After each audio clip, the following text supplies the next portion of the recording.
Yeah, I don't Good see it evening. here. Welcome to Happy Place Aquatics. We are live tonight with Joy of Fishkeeping and Discus North. This is round two of Discus discussion, but this one's going to be peaceful. This I no want name peace, call, no name calling. tranquility. Let's take it where it is. So, welcome. I mean, if everybody doesn't know who you are, then they've been living under a rock. But you guys can introduce yourself. I'll let Jose go Uh, first. Go ahead, Hi, Jose. this is Jose Joy Fish. I Joy Fishkeeping in New York.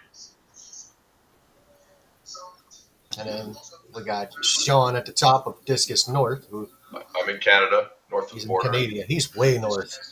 Well, not too far, but yeah. I'm about, I think I calculated it on the map, so I'm about 6 hours from Jose. So Oh yeah. it's I'm in Ontario, Ottawa, the nation's capital, where all the crap's going down. Yeah,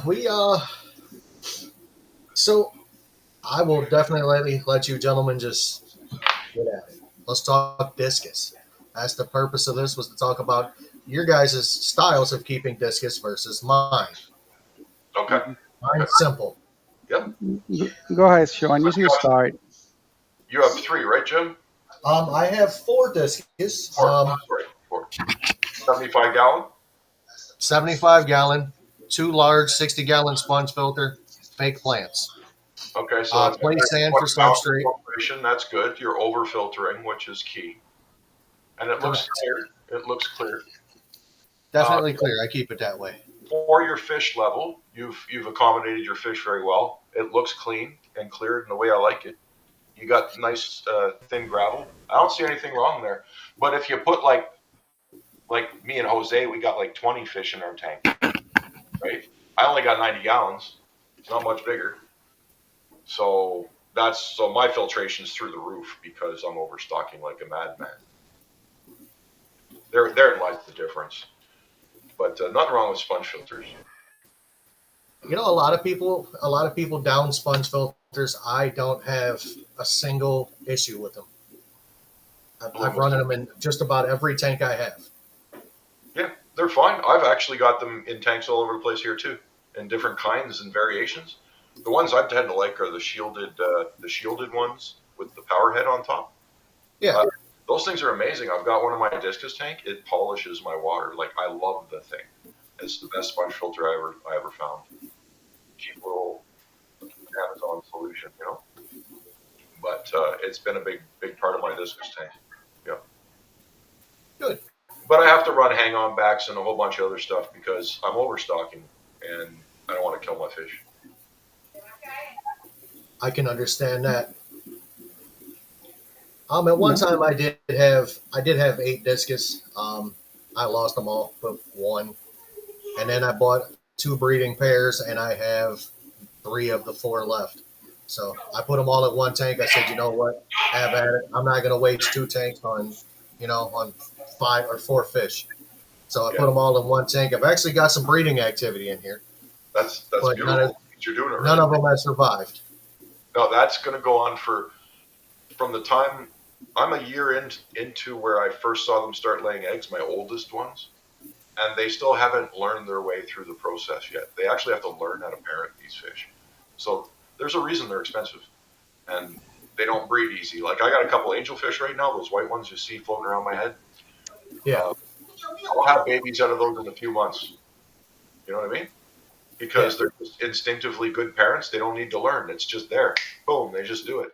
But discus aren't like that. They need to learn. And it takes about 10 failures at each stage. So they start laying eggs, they eat their eggs 10 times. Then they start letting their eggs live, and they get wigglers. And once they see them start wiggling, they eat the wigglers 10 times. And then finally they let the wigglers turn into free swimmers. But once they start swimming around, it looks like food, so they eat them 10 times. And you got to go through all these failures before you finally get parents to figure out how to do it right.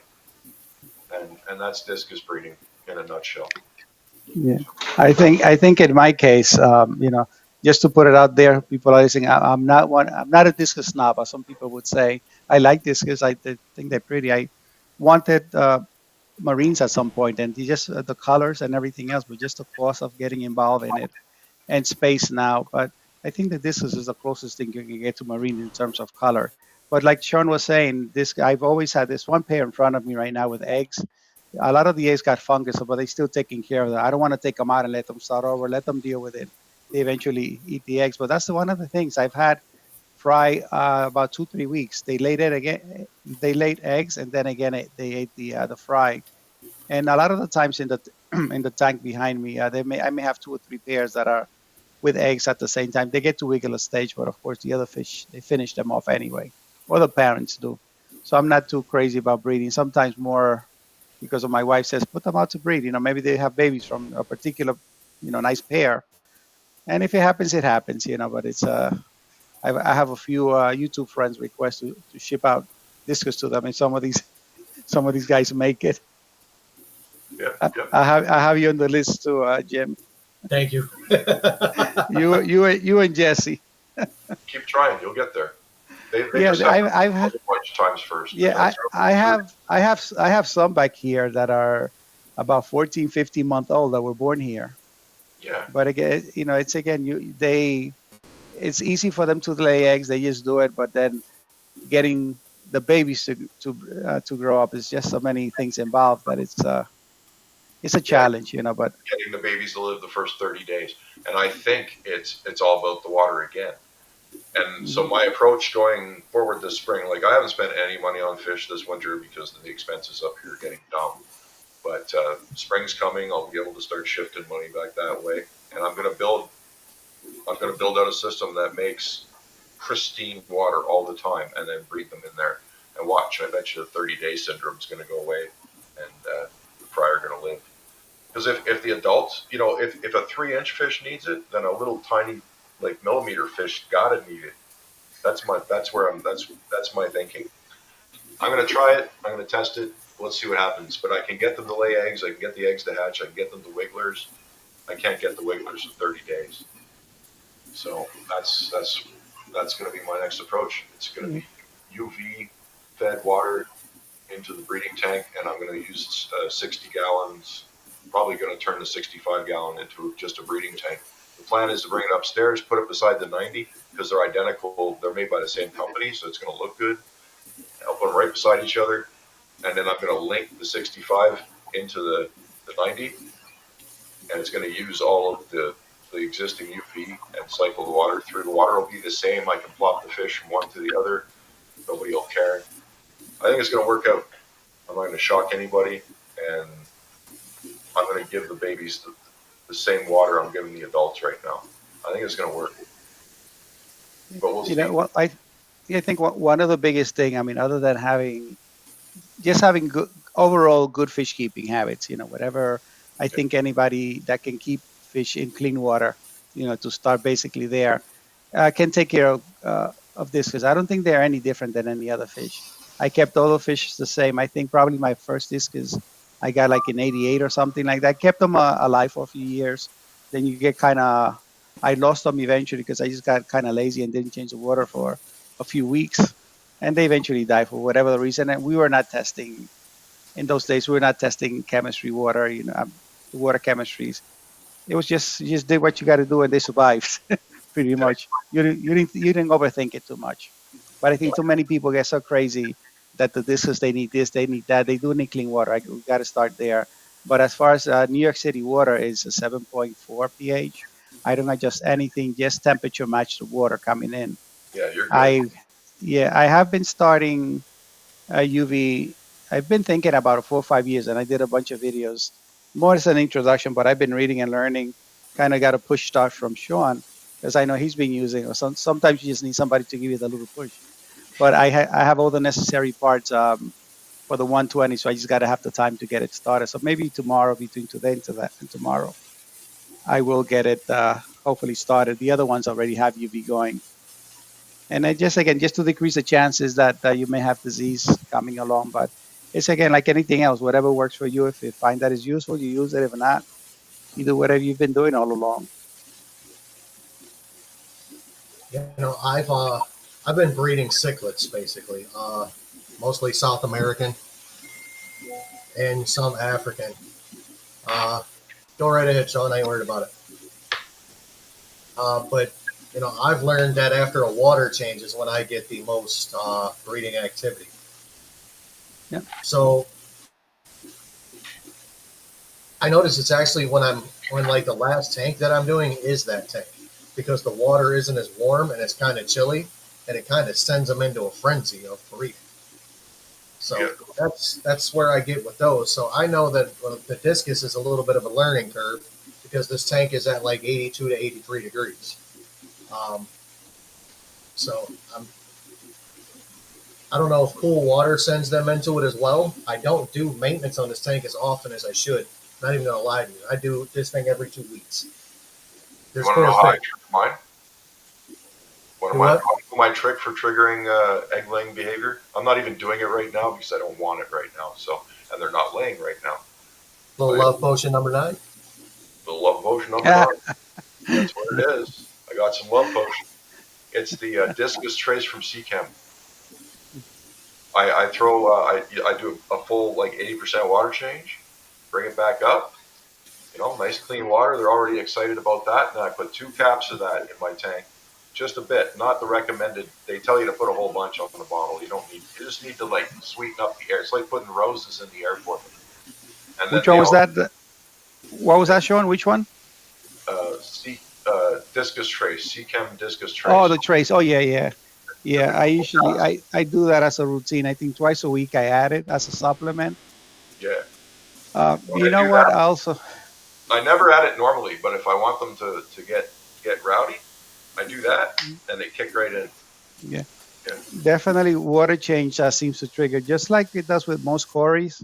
You do a cooler water change, but with the discs, I found like when there are times that I've done any kind of treatment and I have to do a daily water change only because that's what the medication requires it.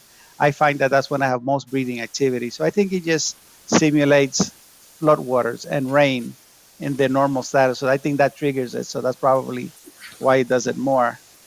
And I think again, just also having clean water and change, and regular water changes, whatever regular is for you. Real quick, I want to say safe travels to my favorite resident alien. Him and his wife and kids are on the way to Florida. They are currently in Oh, Louisiana. So safe nice. travels, Tommy. Yes, drive safe safe. travel, Tommy. It's at vacation trip or some family business or something. Be say? Uh, I don't know. No, I'm going to say just vacation going to slash Florida. business. Got Leaving to a make both restaurant out for of the it. moment. It's an adventure. There you go. That's a good word for it. And it's great for the kids to have adventure. So happy, You happy. It's, know, it's memories. You know what I mean? They're building memories. you know what I wanted to bring up, which is a real event that happens this past weekend. My wife's cousin, it was her birthday, and she had a fish tank for a while. I remember even before COVID, before I got back into the hobby again, she had a bow front. There, she has some really chunky tiger barbs in. I remember those. And so she says, I wonder if I wanted this tank because her son, about 21, he just gave up on taking care of it, doesn't really want to deal with it anymore. And I said, sure, I'll take it. So I had at least 4 people in mind that would, 2 people that are local, that are followers, and another 2 family members, but my mom especially. She has a 29-gallon that I set up for her a few years ago, and the tank has been rock stable. So I told her that I thought this was going to be an upgrade for her. So when I brought it to the house, she looks at it, she smiles. I didn't tell her, and she said, but she had that kind of look like, can I keep both of them? I said, you can have them both. It's fine. But the point about this is that I took the fish. There were probably about maybe 10, 12 fish there, and a large, maybe 6, 7 inch synodontis cat. I don't know exactly what variety he is. I took that one because she has smaller breeds. So I bagged them properly, and I've shown my mom how to basically acclimate them to temperature and drop and plop, right? So she did that. And then the synodontis, when I brought him home, I had him on a container. I just I acclimated him way over an hour, right? Because I don't know what that water condition was. The water looked clean because he had a good filtration. But the thing is that all the fish, the next day, all her fish died. So what happens is you took these fish, who knows what the TDS, who knows what was dissolved in that water. So when you put it in clean water without acclimating them, fish, they will, because one of the things that I've heard about the no water change crowd is that, oh, my fish have done fine. I've never do water changes. Again, you don't have to, as Jim, you know, do it your way, like you say, or it's your hobby. It's your hobby. But Do it your way. the thing is that shit will build up in your tank, and you don't know what's in there. So you take a fish who will, just normal osmosis in just biology, you're gonna have stuff that goes from high concentration to low concentration, or vice versa, depending, just to balance things out. So you're gonna put all these fish in clean water now. They are adjusted to whatever was in that tank before. They didn't survive. So that's why when certain people say you have to do only a small water changes because fish will die, I do 80% on these guys. They never die because of that. And I've done 100% where if I have medication in, I really wanted to remove it, where I have water going in one end, on the other end, pulling water. So when I'm at 80, I start filling and then continue draining on the other one as it fills. So all that water really gets flushed out. So not an issue. And for the people who say, no, you cannot do this with discus, again, you have clean water, they'll tolerate it, they do fine. But when you get a fish accustomed to a certain chemistry in the water, and then suddenly you're going to do a water change, of course they're going to die. They cannot adapt that quickly. So that was like a very good example, why it's important. And, I don't get the whole crowd of, no water change ever or whatever, but then there's a lot of inconsistency. Don't do water change and do water change, so that's, and to each his own. Yeah, that's it. It's a pH swing. It'll kill fish, and it'll do it, and it can do it right away, or it can do it in a couple days, depending on how drastic it is. And so if you have a tank where you never change your water, something someday, like say your grandkids are going to come along and throw in their Crayola crayon, something's going to happen, and you're going to have to change the water. And then it's too far from your tap water, so you kill all your fish. So why do that to yourself? Just keep it fresh, stay in range, and if something bad happens, you won't kill all your fish that way. It's I don't know. I think they're teaching people, they're setting people up for failure, and they know it. Some of these channels, some of them don't know it, some of them do. Some of them know better. They've been around long enough to know better. Yeah, I had. I've got one tank that I can do a very like minimal water change on because it's a heavily planted tank, and that's how I've been doing it. Yeah. If I was to do like an 80% water change on it, I think that entire tank would run. Just for the fact that I haven't been doing enough of it. That's now, how exactly. The rest of my fish get an 80% water change, except for my 300-gallon pond. My 300-gallon pond and my 240, they get like a 35-40%. Yeah. And they handle it well. That's the whole thing. You change things suddenly. It's like in some videos that I've done in the past, I've given an example. If you go up to the Himalayas, any of us, we're going to have oxygen deficiency, right? Altitude sickness. Those people, they've been living there. They acclimated to that. But if we get there suddenly, we're going to have a problem. Eventually, we'll adapt. So it's kind of not the same thing, but it's a similar concept, Yeah, exactly. Yeah. Like the tank that your example tank there, Jim.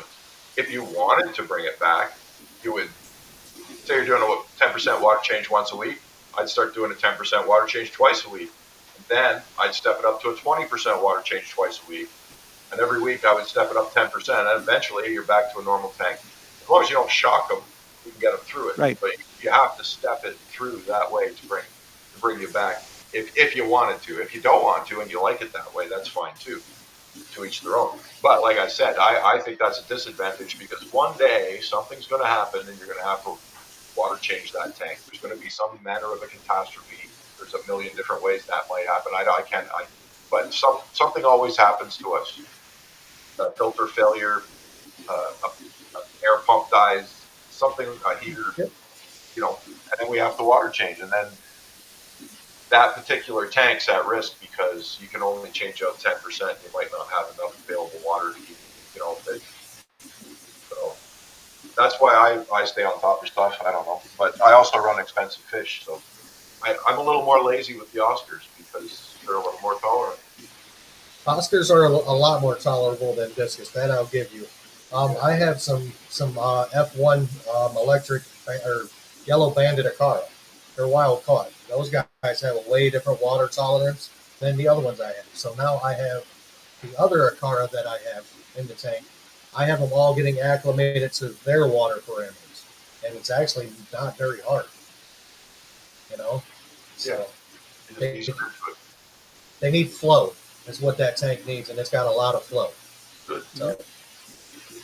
So a lot of flow, and it gets it about every. Honestly, that one I do every 2 weeks. There you go. Yeah, So I, it's I a have a shit s- load. yeah, I have a 60-gallon cube here. There's small barbs and basically small fish. I do have one large angel there and two geophagus that I had some before, but I added some new ones there, so I have two. But this tank I've gone 2 months without changing water. All of the larger tanks, the 60 and the 120, and in between, they all have FX6s. They over filtering. It's not too much filtration. I don't think so. On the Discus tank, I also have an internal a marine land is purely for mechanical. It's a polishing filter. Just Yeah, picks up bigger for grab.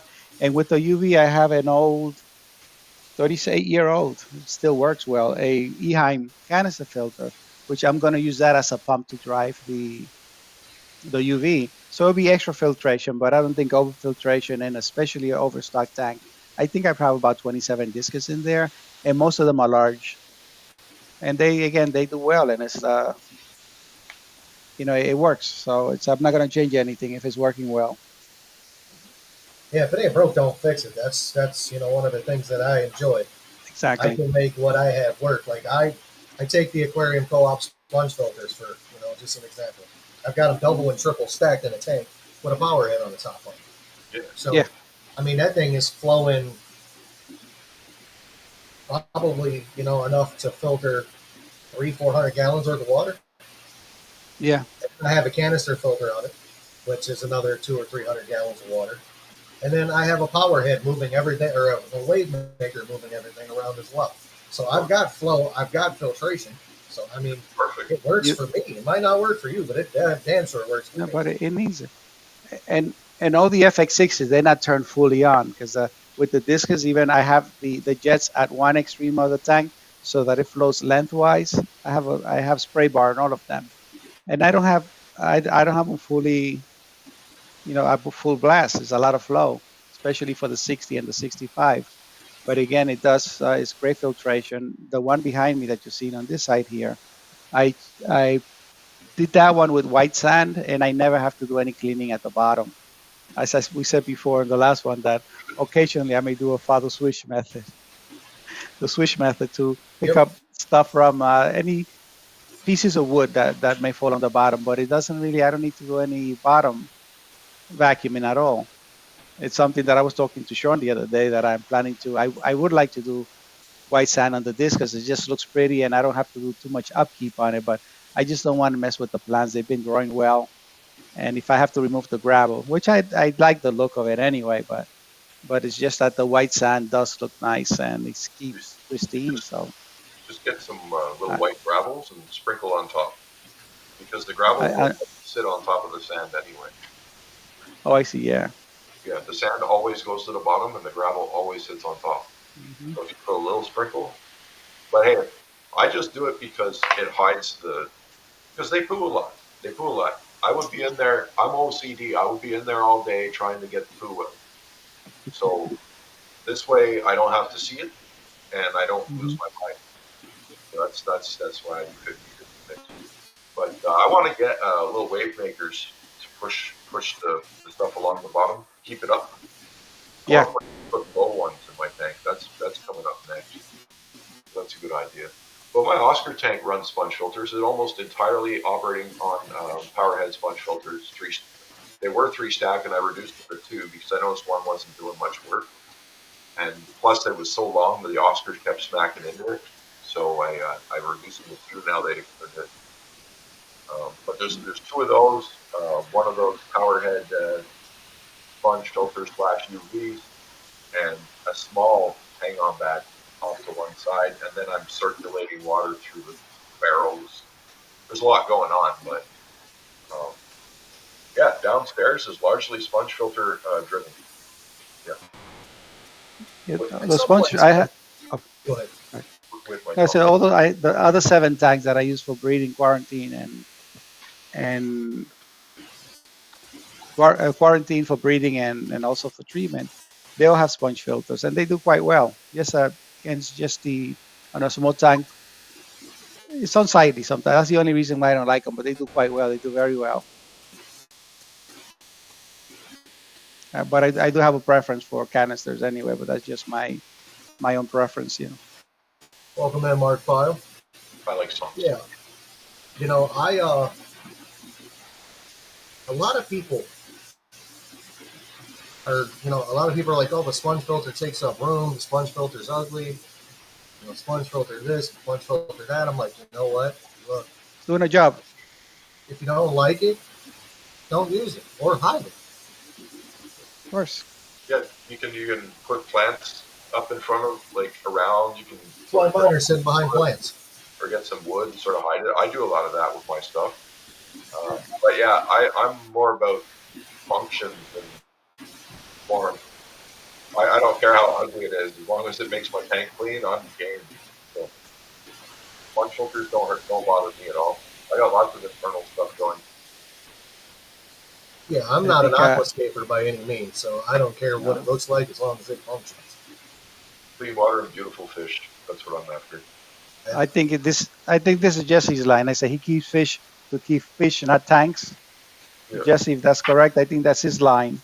yeah, But it's true. Like the on the this tank, this plant that you see right here, a lot of the plants on here are either silk or plastic because of three fish there. They eat all the plants. This one I find that they don't touch. I sent them to Jorge because he has same issues with the Buenos Aires tetras. But I grow plants in front of the pre-filter, so you don't see it.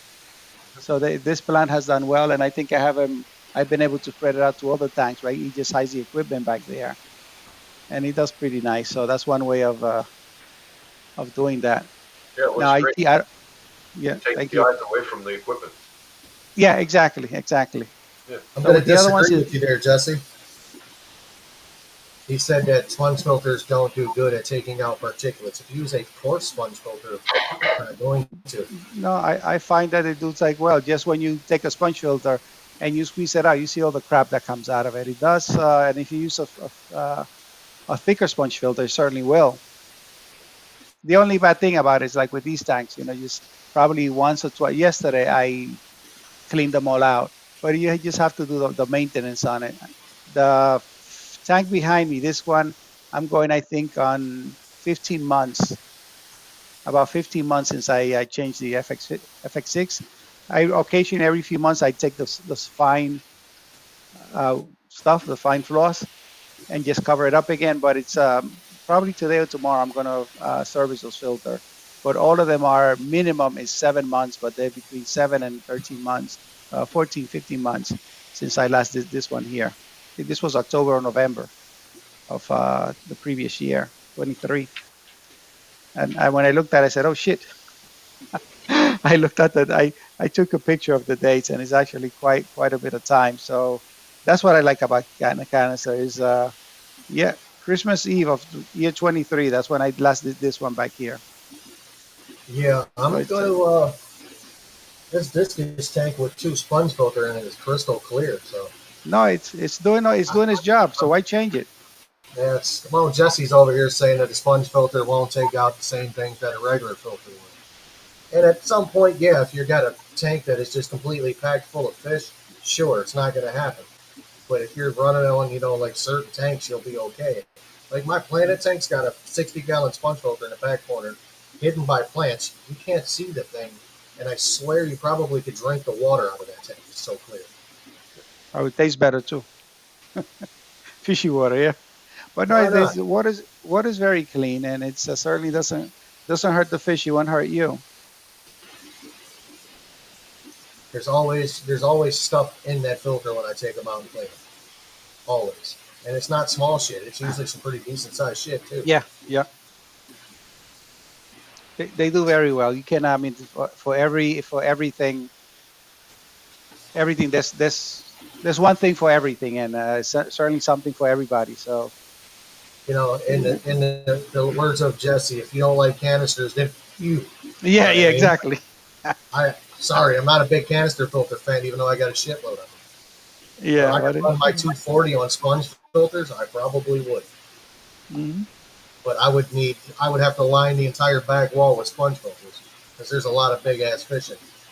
Yeah, and when you look at a lot of these commercial places, they may have some of them if they don't have central or automatic water changes, they have a few sponge filters in those large tanks. That's what they My run them local in. fish store, his entire fish store is running on sponge filters. Yep, they work well. They certainly do. You cannot knock them. They do very well. Yeah. But it's just preferences for some other things. Well, a lot of us like those big expensive canister filters because they got that high flow rate and you don't have to clean them for so long. My goldfish tank's a 300-gallon pond. I have I have an FX6 on it, and I also have a Sun 304. The Sun was on it for a year before I cleaned it, and that's a Yeah, my bad right there. I completely forgot about it. You know what I mean? yeah, It was just out of mind because I had the FX6 on it. I cleaned the Sun like 2 months before I did the FX6, and the Sun was still flowing. I mean, flowing, great. So I pull it apart, clean it up. I'm like, this ain't all that dirty. Put it back together, let it go for another month, and then I pulled the FX6 off, and I'm like, this thing's clean. I could have probably waited another 6 months, hmm But that's not how I do it. If I'm going to clean them, I'm going to clean them on a routine, on a schedule. The ones on my 240, I've cleaned them twice since I've had that 240 running. That's yeah. Yeah, every well, 6 months for two, every 6 months for the other two. There's 4 canister filters on. I can't even afford an FX6. They're so expensive up here. So I run with all these cheap small solutions, and I clean them every I, week because of that. But I got a hell of a deal on my FX6s. yeah, I got them for like 269 bucks. yeah, you can get them on Yeah, sale for. I've heard people get them for even under $200 in the states, on sale in the box, brand new. Um, yeah. Up here, I see them between 7 and 8, like between 7.59 and 8.59 in the store. That's crazy. The Canadian dollar. What is the percentage to the American dollar now, Sean? We're What's the ratio? we're currently somewhere in between 50 and 55 cents to a dollar. Over or under? We're under you. Like so, Okay. I I It's uh, still, I turn in a Canadian dollar, and you give me 55 cents tops. okay. June says that she on her FX6 that she Really? will she keeps a full tray of biohome. I have biohome. I have a mix of different biomedia since it has so many trays. So I just have a mix of them. They all claim that they're better than the other, but I have a good mix of them there. So it's just can either sometimes you feel that you either been lucky or you're just doing your job as a fish keeper. Whatever works for you. So that is I like the filters. They are expensive. I was looking for a price for the one local place here. I think the price is at 369. I think the regular listing price, every place you check is 369, right? Uh, Jim, I think it's about 369, right? For the FX6. 369 or 370. Yeah. There's one person around here. He says that yeah, let's see, 369, yeah, 370. One of the local guys here, a fish store. I got it at $300 from him, and that's what he sells it for. But he listed on his site at 369 because he says that's what Fluval wants them to do. So to keep the price consistently. So whatever he pays for them at wholesale, he's able to discount it significantly. That's like $70 off the listing price. That was the last one that I bought. The other three I bought them at the listing price at another store, and they claim that they can't do better on the price because they don't have a lot of wiggle room. But apparently this other guy does. So it's what they tell you what reality is. TK says it's 412 at PetSmart, so they are expensive. But Yeah. again, if you like canister, they are beasts. Somebody said I went fuzzy. You look clear on this end. I look clear on my end. I just Yeah, went with yeah. some because I can't really get a good canister up here for a decent price. So I just made DIY sumps, and I get the job done that way. Works really good. I did go fuzzy. Did you go fuzzy? I went fuzzy. Yeah. I I took my FX6. I took those little ceramic medias they give you for them, Yeah, and I didn't put those in. I got all kinds of lava rock in there. Yeah. I trashed the little red trays. I took them out, packed it full of lava rock. Yeah, I got rid of the trays too. I have a lot of different, a lot of different media there. So take the best from whatever they give you. But I have I actually did not use removed theirs. I removed all those plastic bio balls from every single canister filter I had. Those Me too. bio balls do you no good. I I did think throw they, I think they're useless. It's a surface area, but they're not porous, certainly to do the Yeah, best job. I think I had them initially in one of the filters, but then I got rid of them soon after. It looked like I've got repurposed like a cat five toys. gallon bucket full of them. Yeah. What was that, Sean? I said they look like repurposed cat toys. They Ah, do. Yeah, I don't think they were intended. They were first made to be bio balls. Someone just said, "Hey, they're cheap. Let's use them." June says I have two FX6s on my sump. I would like to know why you have them on your sump as well. That's awesome. hmm. Because more power. June loves the overkill. I love it. She's got Yeah, There's awesome. nothing wrong with it. Yeah, Junie's got some Infiltration is. massive tanks. Yeah, she probably her sump is probably as big as her tank also. So I could see the FX6 in there. yeah. If the Her tanks are pump that big wasn't too. strong enough. Fair enough. Her pump wasn't strong enough. Okay, that will do it. June, how large is your largest tank? I think I asked that before in another live, but I I want to think say you she have one probably that got is like a 500 gallon one. You got the big ones. yeah. I got the privilege of having June as a guest on my live stream. I remember. I saw that one. It was a good time. Nice tanks.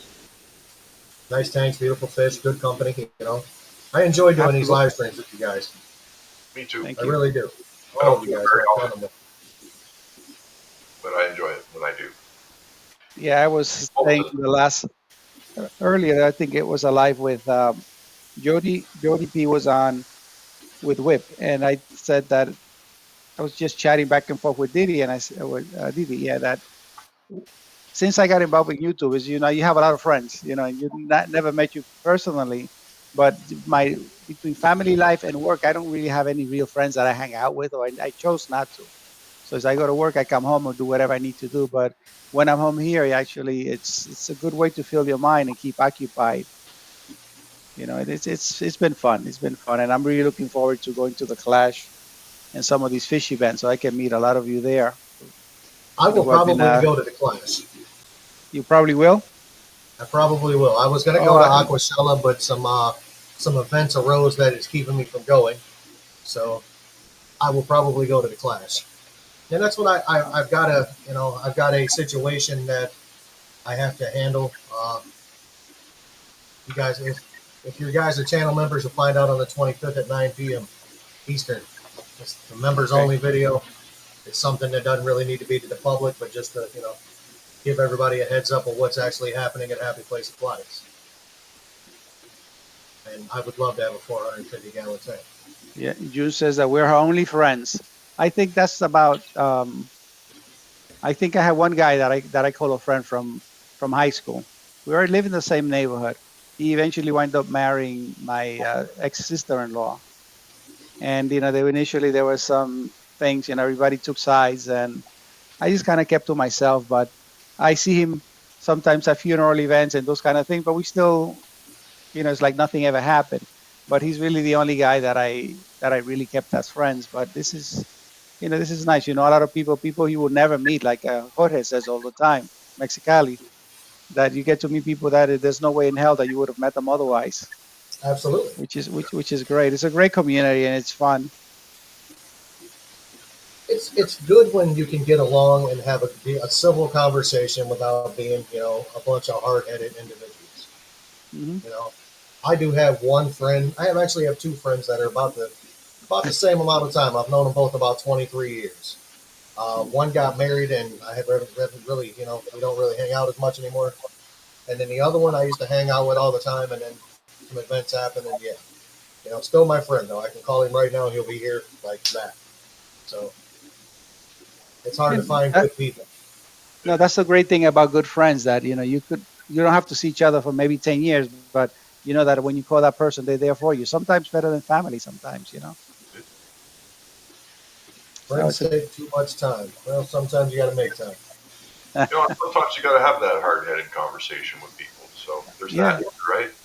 Yeah, And it's in part you got to find the people that got thicker skin.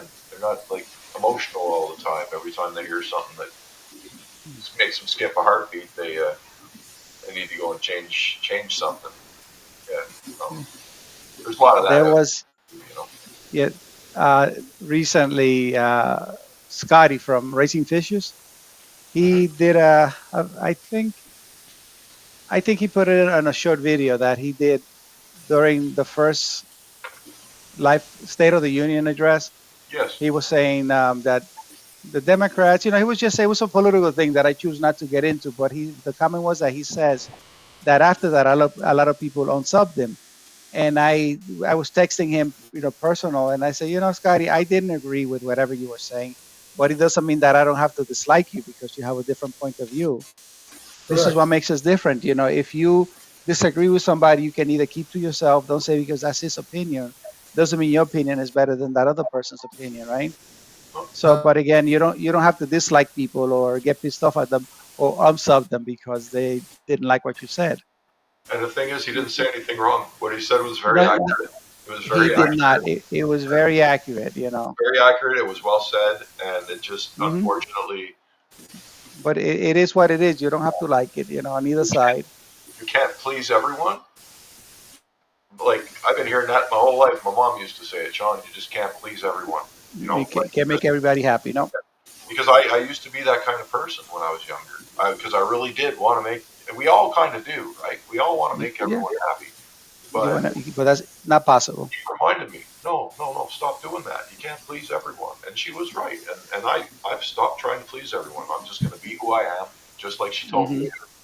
And if someone doesn't like me, oh well, you're just it's one a of the ones fact. that can't please. Oops. That's it. That's it. It, That's how I roll now. You know, I have I've come to terms with people have thin skin. So, like on my YouTube channel, I try not to talk about politics or religion. Yeah. I try you not to can. do it all. Now, when I get over to like me and Tommy do our podcast on the Alien and Me on Rumble, we talk about it. It doesn't matter. Me and Tommy don't see eye to eye on things, and this is a good example. There's a lot of things me and Tommy don't see eye to eye on, but damn it, if that ain't my buddy, I don't know what he is. I talk to him every day. Every day I either it's a text message or a voice message. It's just I got into this hobby to share my fish with you guys, where everybody can see what I'm doing, share my hobby. I've got a lot of criticism. I've met some cool people. I've met some not so cool people. And the one person that I'm wondering what happened to is Red Laser. What happened to him? He's still Oh, I seen him recently on some chats because I mentioned him on a video that uh, Sean kind of pushed me into the UV, finally getting Kickstarter and Red Laser Gordy. I wanted to get these black corridors at some point, but they get the price of 20, 30, $40 for them. I was not didn't want to pay that for them, but I found them at $20 on Aquahuna, and I got six. Because the thing is, if you get them, you got to get a bunch. And he says you finally got to pull the trigger, and he pushed me into. So I have been asking about him, but then I saw him popped up on a live recently. I don't know if you guys saw also what's her name, Rachel O'Leary. She Okay, did. You know who she is? I don't. Oh, you no. don't? Okay, yeah. 'Cause she posted a video recently, but I don't know if it's been a health issue with her. But she used to post a lot of stuff, and I saw her again. I was asking. I wonder some people just kind of disappear for a while. You just wonder if they're okay. I thought he might have had a issue with what I said about the Canadian Pet Expo. Red laser. Yeah, because I he was there. I shook his hand. There's a picture of me and him together from Oh, from it. Oh yeah, I've met him. Met him what is twice. his age range? What is his age range, more or He's less? your age.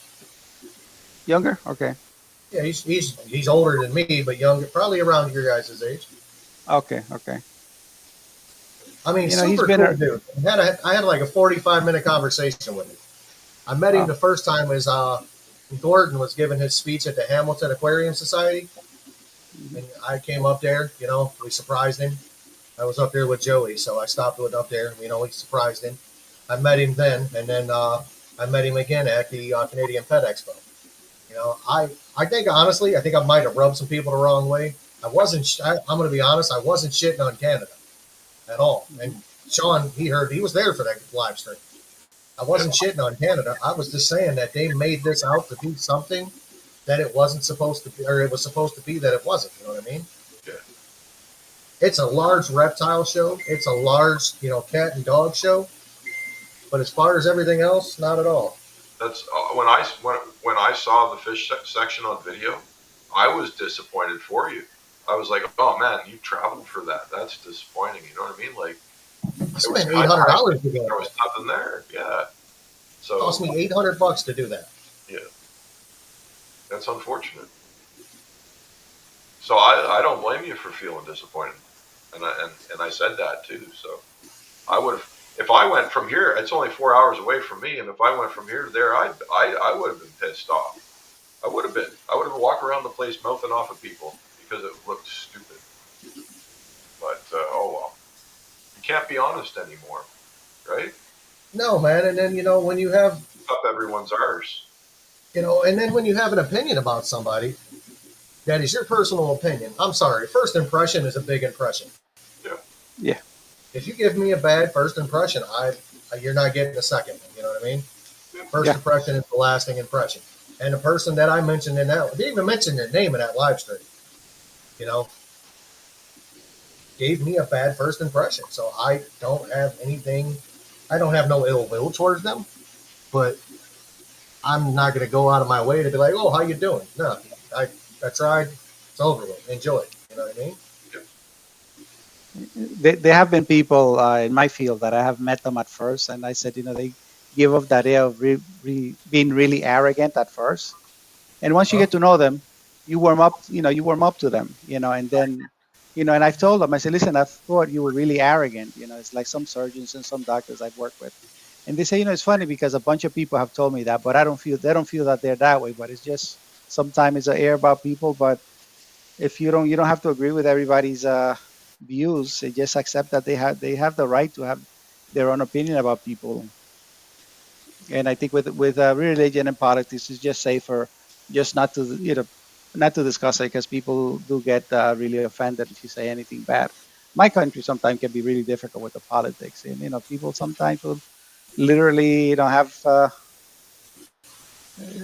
bad endings, because people are so passionate about it. And I say, listen, Absolutely. you you can't. Politics is a strange topic. June made a Well, comment there. when you get, I got the opportunity to meet like one of the largest aquarium YouTubers. I got to hang out with him. You know, it wasn't all bad, but it wasn't all good. Yeah. So Who was that? Could you say? uh, I I met Joey. I hung out with Joey. Had lunch Hmm. with Joey. You know what I mean? Had Joey in the back of my van driving him around Canada. Hmm. So I mean, it wasn't all bad. I have no ill will. You know what I mean? All right. We just have differences of opinion. Well, that you deserve that right. Yeah. He got mad for what I said about a certain individual, and then it went from that to an attack on my wife. Oh, that's no. It is what it is, man. You can say whatever you want about me, but leave my family out of it. Yeah. You got something bad to say to me, say it to me. Plain and simple. That's all that's all I really have to say. I don't wish him bad luck. I don't wish him any ill will. Do you, boo boo, because I'm going to do me. exactly. I'm just That's it. doing my thing. A bunch of people have been telling me how I should be running my channel. I'm like, no, I don't care. Canada is already the 51st state. We just don't admit it. Hey, That was a I gotta response. have a passport to get there, so it ain't the 51st state yet. Oh, don't worry. Don't worry. It is. A bunch of BS right now. It used to not need a passport. I used to be able to drive across the border, no problem. Oh, yeah, Canadian. See you later. Happy to see me. But now, yeah, my passport's kind of old. I ain't going anywhere. Yeah, I think ours only lasts for 10 years. Updated. Yeah, I think so. I'd have to look at the expiration date on mine. I think it's Like, good to like you got to be across the border, 2044. citizenship, and that's all you got to do. It could be like my wife's cousin. She has dual citizenship. Well, is she Canadian? German. Oh, there you go. Wow. Military. She was in the army. Her dad was, and she was born in Germany. She's dual citizenship. Oh, there it is. Wow. So, like I said, I've met some real cool people doing this. Another individual that I've met in person is Flatbed Aquatics, Mike. Mm. Mike was traveling from New York to his house. He got a flat near me, and I put a tire on his trailer for him. There you go. That's awesome. And then, Did you know him already? no, Just by those coincidences. I mean, he was on my channel and stuff, and like the live chats and shit. But like to meet him in person, no, that was the first time. So that was just coincidental that you guys met by chance. Yeah. He was on a live stream, and I told him, I messaged him. I had his phone number. I messaged him and told him where I worked at, and I put. I see. So you connected that way then. Yeah, and then he, I put a tire on for him. Didn't charge him, it's not like that. And then lo and behold, the dude sends me a message like, "Hey, I need your phone number or your address." I'm like, "Why? I want to send you something." And then he sends me 2 lemon Oscars. Yeah, June, I never had trouble. Oh, wow. I don't have any criminal history, so they punch my name in and they say, "Hello, sir. See you later." It's always for me. I had an issue in Mexico, dude. The scanner wouldn't read my passport. Oh. He is looking at me like I got a fake passport. Like that very thing is. I had to go over and actually see a person, and she had the most broken place on the planet. I'm like, man, I could understand her, but I couldn't say what to say back to her. Luckily, somebody that actually spoke fluent Spanish helped me out. You're lagging out, Jim. What? You're starting to lag. I know. It's my internet. That's what it does. Oh, maybe that's what she meant, but you got fuzzy because you're looking a little fuzzy and lagging now. Like, Yeah, it just happened. Its voice went on me. Oh, I am definitely fuzzy. He's I'm fuzzy. fuzzy. Did I come back yet? Yeah, you're good now. no, it's fine. Yeah, it's fine. Sweet. It's really windy around here. We had really bad storms this morning. I mean, like some pretty bad storms this morning. Yeah. I got woke up by a 100+ pound pit bull shaking in my bed. Oh boy. Oh yeah, she was shaking, man. They suck when it rains. I got a storm coming my way. She was, dude. It felt like one of those old beds you used to have to put quarters in at a hotel that vibrated. I'm like, man. With those vibrating beds, you didn't have to move much, Jim, right? Yeah. Just put the cord and just lie there, right? Yeah, just lay there. I never seen one of those. Oh, I think it might be a United States thing then. Yeah. No, I've seen them in movies, but I've never seen one in life. Dude, I stayed at this hotel in Hamilton. I swear the bed was made out of 2x6. In this room was made out of 2. This was the hotel I've ever been at in my life. And I've stayed in some places. Oh yeah, Hamilton's a sketchy place, my friend. It's the hood of Canada. Yeah, it's sort of a dumping ground.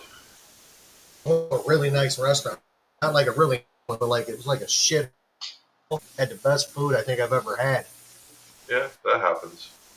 Had the worst poutine I've ever had in my life. I've had better poutine in the United States. Yeah, you got to go to Quebec. They do all kinds of weird poutine shit, but it's good.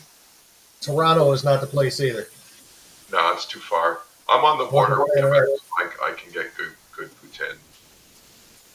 There's a lot of poutine trucks. I've maintained 8 angels for a month. Hopefully, it stays the same. I will have an angel tank.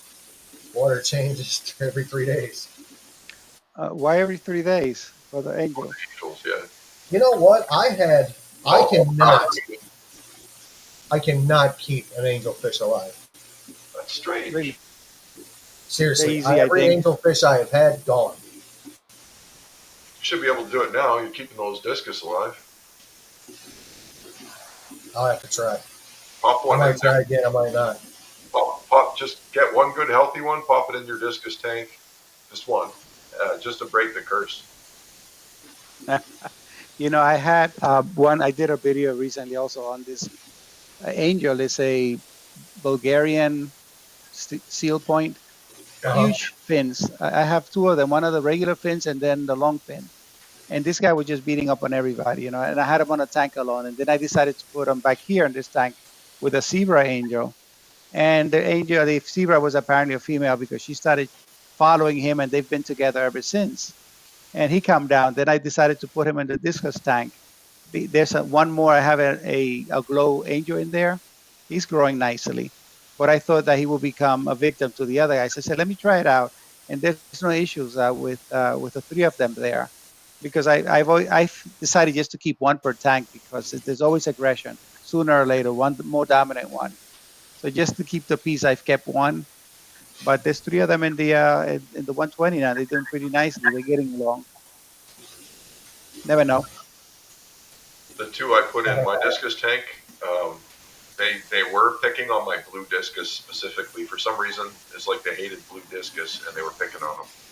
But now they don't pick on anybody after a couple Yeah. weeks. Yeah, they're both fine and they seem to be paired because they're swimming around like they're paired. Yeah. They got to I don't know establish if it. it. Yeah, they have to. Yeah, I don't know if it was if it's the size of the tank, but I had three discs that were thin, and I was just overfeeding them in a 20-gallon, and I put him there because he was getting chased by some barbs. I had him for a year with tiger barbs. Believe it or not, they didn't bother him. But these guys are opportunistic. When they see that fish is getting sick, they seem to hone in on that and go for them. So when I put him in with the three discus, he started beating up on them. And I said, what's going on in that tank? It was a lot of back and forth activity. And then I said, holy crap. So I had to put him alone in a 10-gallon until I decided what to do with him. Then I said, let me try what happens in the 90. He found a girlfriend and he's in the 120 now. But probably it was just the numbers and the smaller space why he started beating up on the discus. But they're doing okay so far. Or something was irritating them and that's gone away. Because sometimes, Who knows? yeah, sometimes if they're like, sore gills or something, then they start Yeah. beating everybody up. Yeah. Yeah. No, I think he was just, I don't know. He was getting beaten up first by the other one in the other tank. So I took him out. But he's made the round through all the tanks already. So Well, maybe that's his final resting place. at least he's calmed down. He's Yeah, finally. well, I think maybe the girlfriend made him calm down a little bit. I think that works sometimes. Yeah, works for me. Works for me. She's got Sometimes, one koi, 6 smoky sometimes I'm mountain, getting one amped up, marble. and she's like, "Hey, come here," and then I'm not amped up anymore. It works. Yeah. Oh, so the angels are in a 259-gallon, June. What else do you have in there with the angels Plants. besides the plants? Water. Sure. Sorry, I'm being a smart ass. Maybe substrate. I can't even fit any of June's tanks in my house. Wow, 450 gallons. She said is the largest one. That's not I one can of get the. that in my house. You had June on that 450 is not one of the plywood tanks. It's just regular. I think it's acrylic. It might be glass, Yeah. but I think it's acrylic. Yeah, That's a Danny big, it's a Aquatics. big tank. I think Danny Aquatics. He has a large cichlid tank also, but I think it's 450 also. But I think it's acrylic also. I got to get Danny's Aquatics on my channel. I've Yeah, had him up here one time. Danny's a good dude, man. yeah, he's a Yeah. nice guy. I like Danny. I like his woodwork. That guy can do it. That guy can build some stuff. Good. Like I thought this tank stand was nice that I built. Nah, he's better. Even you did. That's a good stand. Nothing wrong with that. Oh, But he said, no, nobody's done it like Danny has. It looks nice. I like the way it looks. Sean over at I, Noisy Aquatics just put the glass yesterday in his 400-gallon plywood that he built. That's nice. I got to get one of those done. I really His do. 450 is glass, or her wow. 450 is glass. Where do you get? I guess he ordered his glass. I think he did. I think he paid some good money for it too. I'm gonna find a one of those glass dining room tables. You know how they're Uh-huh. thick, and that's tempered glass and that's thick, and it's. I'm gonna find a used one somewhere. It's not too beat up, and then I'm gonna build my tank around it. That's how I'm gonna solve Wow. it. The glass is the most That's a expensive good thing. idea. Yeah, the glass is the most expensive thing, right? So, and Yeah. that's what I'm gonna do. That's how I'm gonna get around that. Shit, I sold 6 of my tanks yesterday. Wow. Oh, Yeah, you were there you talking go. a while back that you were going to get rid of them. You do have a lot, so it's probably a good thing. Yes and no. I had plans for those 6 tanks. Oh, that's unfortunate. Big What was the one? reason that you were getting rid of them? You said before in the last live, I think. I don't want to have anything under 75. Oh, okay. Okay. So they were smaller tanks then. I got rid of 620 talls. Yeah. Okay. I've got 220 talls for hospital use. Yeah, hospital quarantine. Yeah, that's what I keep there. Excuse me for a I'm minute, guys. Let me little going to nature keep call here. 55-gallon tank. No, that's good. You've got a lot of space, so why not? That's what's Hey, down welcome to Wally's Freshwater Aquatics. blue. June has a 420, a 300, and 3 250s in acrylic. She has a glass 450, a 250, and all the tanks under 100 a gallon are glass. And then 2 more 250s. June got a lot of tanks. Wow. That's awesome though. I wish I could do that. I would if I could. I've got a 40 breeder in the basement that's got my convict cichlids in it. It's getting ready to become a sump. Yeah, that's a good size for your 240. Yes. Perfect. I'm going Yeah, to take all the media out of 3 of the canister filters. sumps are great. You're gonna love that. It's gonna change your world. They really will. Yeah. They take a little Probably while make to actually start better. working, but you set it up, you let it run. It's like your canister. It'll get seasoned and it'll kick ass for you. I've got a whole bunch of media for it. You know those little clay, those red clay balls? You see them in reptile tanks and they float. Get a whole Yep. bunch of those. Those are the best thing you can put in your sump. I'll tell you right now, because they do the anoxic thing. All the other stuff like the pot scrubbies and stuff, they just regular old bacteria. But those little clay balls have no oxygen inside them, and you get the anoxic type of bacteria, and that actually breaks down uh, nitrates and turns it into gas, and it floats it out of your tank. Makes your water last a lot longer. So look for I'll those. have to look into that. Yeah, I paid like I think it was a penny a gram. They're stupid cheap, and you just pour them in, and at first rinse them, pour them in. They're going to float at first, and then maybe a year later, half of them will be sunk, half of them will be floating. Where it doesn't matter where they are, as long as the water's going through them. Um, those alone will destroy nitrates in your water, and nothing else does it like them. So very So cheap solution, and it'll keep your tank really healthy. the way that I'm looking and figuring it is I'm going to need a 3,200 gallon per hour pump to run that sump. On a 240? No, you should be able to. You should be able to do just fine with an 840 gallon. I can send you a link, and it costs about $30. I've got one, but with what I'm using to run a sump on that, requires that amount of flow. Why? Because of how high you got to go. Yes. Okay. Yeah. So you need to push harder. Well, yeah. Just make sure all your cords are secure, all your tubing, because that's a lot of push. You know the Higer fish waste collector? No. Jesse did a video on it, Sailing Aquatics. Does the thing works? We're gonna find out because he sent it to me. Oh, So I that's just what I'm think. going to use to run it down to the sump, Okay. and then it Okay. requires a 170 gallon per hour pump Wow. to run that efficiently. Yeah. Okay. So I have You- a you- It's going to be amazing because you're going to put a lot of water through it, and Yeah. yeah. And so, are you going to section off the salt? I'm trying to determine whether or not I want to do that. You should do it, but just do it with. You can buy sponges that are tank sized. So Yep. you just slide them in and make walls. Do it that way. Make I sponge was going walls. to do it with polycarbonate greenhouse paneling that I have, section it off and just silicone it in. Yeah, you could do that too, so it does the The overflow. waterfall and over. That's Different always a good chambers. tactic too. Yeah, I just put sponge walls and let it all just flow through, right? And that's. But yeah, if you can do the polycarbonate thing, that's awesome. In the last stage of it, drop one of those $20 UV bulbs. I can send you a link. $20, drop it in there, close your doors, you don't have to look at it, and it'll be freaking pristine all the time. You guys are going to see the sump at the bottom because the 240 is wide open at the bottom. Well, you'd have to somehow make a sleeve or something to hide it, that's all. I'll put it in a piece of PVC or something. Yeah. And run a power head on it that way. Yep. But you can still keep it down there and not in your tank, right? Yeah.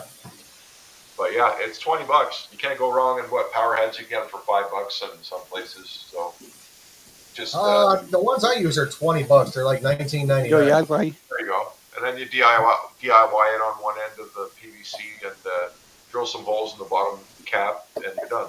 It's just simple. I figure $500 on one, you know. And this thing. I figured the one pump would be better than the 4 canister filters I'm running. More efficient. It's gonna be. It's gonna. Sumps are a different world. Canister filters are great. They're like mini sumps. Canister Yes. filters.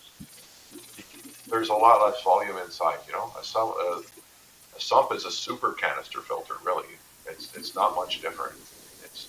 So that's why I'm looking forward to it. Because if I could have afforded the canister filters, I wouldn't have done the sumps. But I was forced into it. And I'm not. It's doing me justice. So What are you using for sump, Sean? Are you using like a regular fish tank or a special made sump? it's a plexiglass box.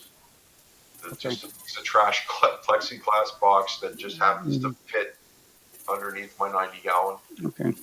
And it wasn't meant to be a fish tank, but it holds water, and I can see through it. And then I just filled it up with a bunch of junk and a pump. And I got the water falling down in one side and the pump going up the other side, and the water passes through all my pot scrubbies and everything else. And then at the last stage, it hits my UV, gets blasted there, and then it gets sucked up and sent back into the tank. And you could make it with a Rubbermaid container. Yes. You really could. Yeah. Get a thick one though. You don't want it to split. But Mystic says that sumps are sideway canisters. yeah, it's pretty much a good way to think of it. You're coming in one end, left to right. That's Welcome in, Adkins. In the basement, I use 2 60-gallon rain barrels, and I made a super sump. And I got one rain barrel overflowing into the other rain barrel, and then overflowing into the bottom tank. And then that bottom tank gets pumped up into the top tank, and it just goes in a big old circle. And it's full of pot scrubbies and everything else too.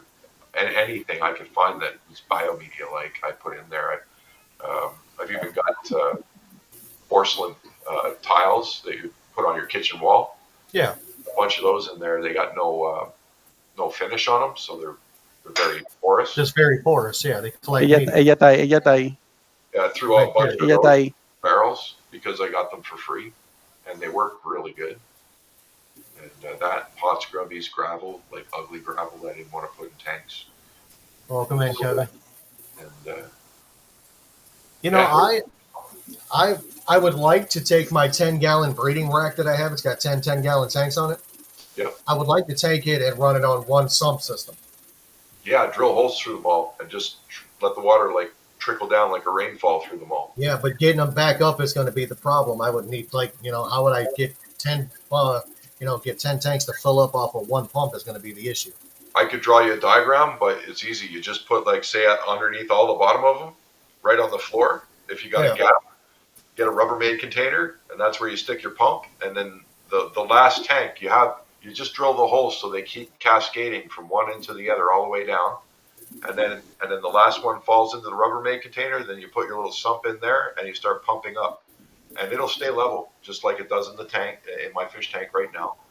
And it'll just keep circulating through them all. That's how they do it. They call it a centralized system. I did that in the basement, but instead of being up and down on the rack, they're all side to side. Two of them are up and down on a rack. The rest of them are all side to side. But it's the same idea. I'm running it like an electrical loop of electricity, but instead of electricity, it's water. Man, it is getting dark out Gravity. there quick. Downstairs, the whole system's running on, most of it's running on one 450-gallon pump. It's only running at 450 gallons of flow through the whole system. It's not running like what you're going to do with your 240, but I got smaller tanks. You got a 240, so I'm running 75s and stuff, right? But it works, and it's a good flow rate. 450 gallons. When it passes, I got a section with PVC pipe that's got that pond bulb in it, and that thing sterilizes my whole 450 gallons of water, and because the system's also 450 gallons big. So every hour, every drop of water passes that bulb and gets a really good blast. How many tanks do you have attached on that circuit? 4 tanks and 2 60-gallon rain barrels acting as sumps. So Okay. it adds Wow. up to 450 gallons with them all. Yeah. Wow, that's great. Wow, And that's huge. Yeah. there's no fish in 120 gallons of it because it's all like super sump. But that's doing a lot of work for me, right? It's taking a lot of crap out of my water. So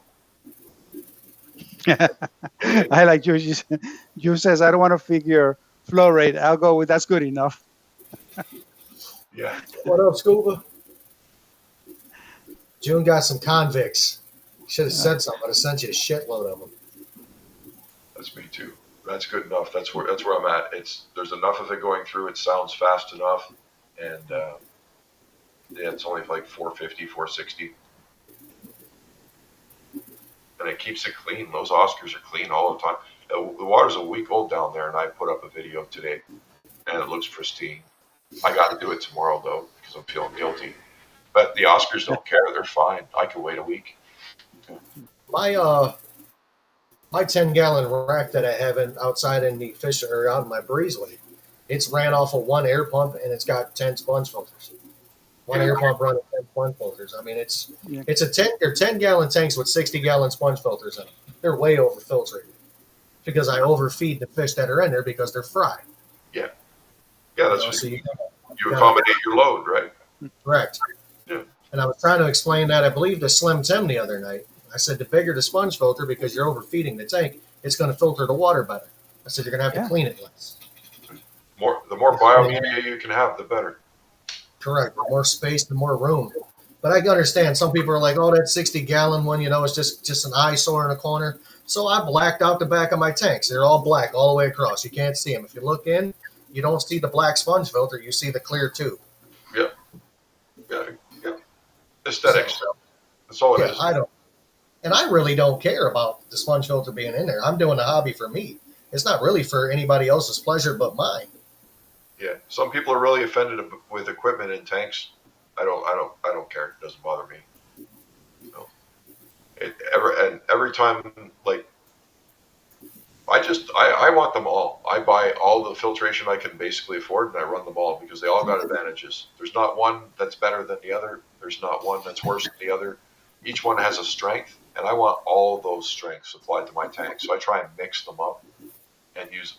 I've got chemical filtration now with the CChem. No, why am I forget the name? Purigen. Thank you, CChem Purigen.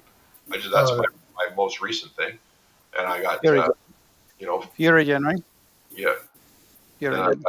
I got UV filtration, and then I got a whole boatload of mechanical filtration, and then I've even in the sump. The sump's just a big biofilter. That's what you're doing there. It's like a super biofilter, which is the best kind. That's what the sponge filters do. They're biofilters, and same idea.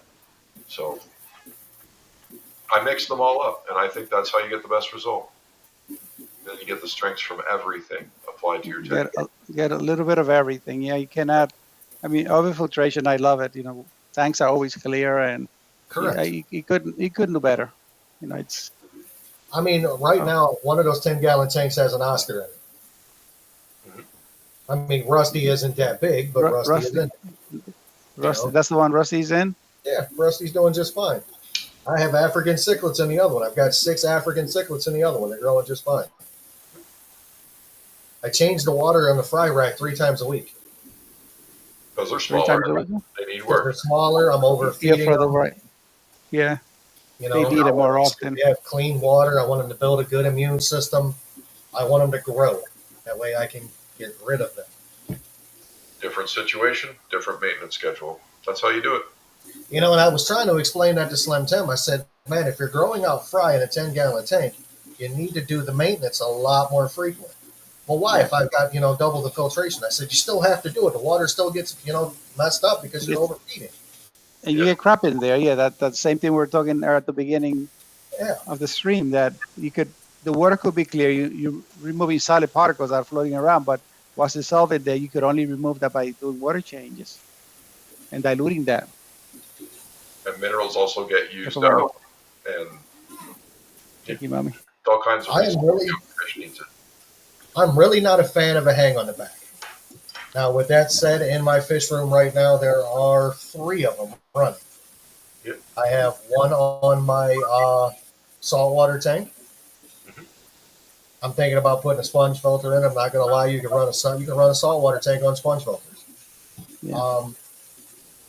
My 55 convict tank has one, and then my Severum tank has one. My little baby fry grow out Severum tank.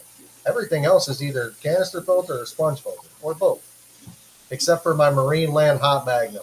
I don't know if you guys have ever seen one of those. It's a hang on the back, external hang on the back canister filter. Who makes that one? Marine Land. They don't make it anymore. It's old. No. I got lucky. Somebody gave it to me, and then I found another one on Facebook Marketplace and bought it for parts. I got it dirt cheap. Nice. Guys, we got to take a spot for a commercial here. It's not your coffee that you have on Rumble, but my coffee always tastes better on my cups. Can you guess whose this one is? Oh. Nope. No? Any guesses? No, I can't. You can't? All right, guys. Anybody can guess? Looks like Captain Kirk or Right. Spock. It is. It's Spock. But which channel is it? I'm getting a collection slowly of my. So when I'm doing water changes, I always choose a different one to drink coffee out of. It tastes better in them. Does June know who this one is? I don't. It might be Jones. I have a bathroom. Maybe if she stepped out for a bit, maybe she didn't see it. It's out of June's channel.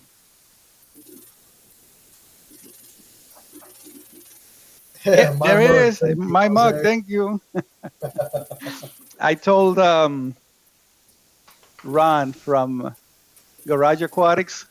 Yeah, June, yours doesn't have a name also. So if you get them redone, add a name to it. It'll be easier. I mean, some of us know who you are, but this one is Ron, but very tiny up here. You could find it. Over here, he has his name, Garage Aquatics. You could barely see it. But he has one that has a lot of little fish, a lot of neons. But this one, I picked this one because it does have the channel name here. So I have about 5, 6 of them. including my own. Stephen P. Drew Spockfish. Oh, he drew that one. Good old Spockfish. Yeah, this one is. Let me show off my mugs now. My mug collection. Uh, Christine from Koi, Sweet Acres Koi. I asked her. She said she had one. She said, but she says she gifted me one, so that was nice. Can you see it? Yeah, this is hers. And this one is. You probably know this one. If damn stem camera. And name the fish. What's the fish? That's Stephen P. And this one is my own. Nice.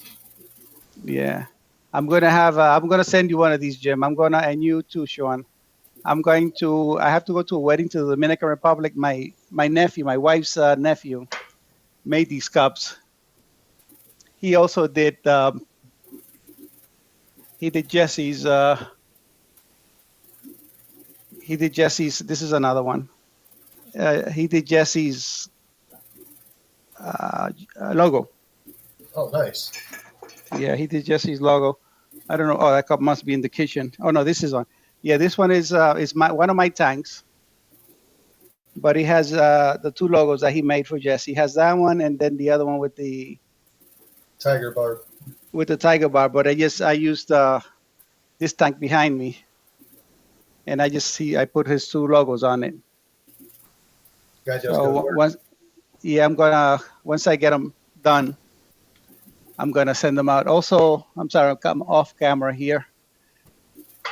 I think Brandon asked me, Jose, well, one of your mugs. He says, so I said, once I get them done over there, I'm probably going to have like maybe 2 dozens and just pack them in a suitcase and bring them over.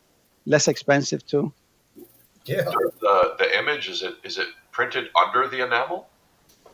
I don't know how exactly. He says, I sent him a bunch of images. He just took the one that had the right amount of pixels for it. What they call it has to be vectored, whatever that means in print and graphics.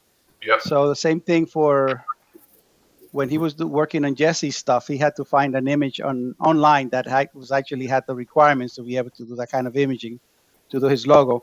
But I don't know how they transfer. I don't know technically how they transfer the image into the mugs.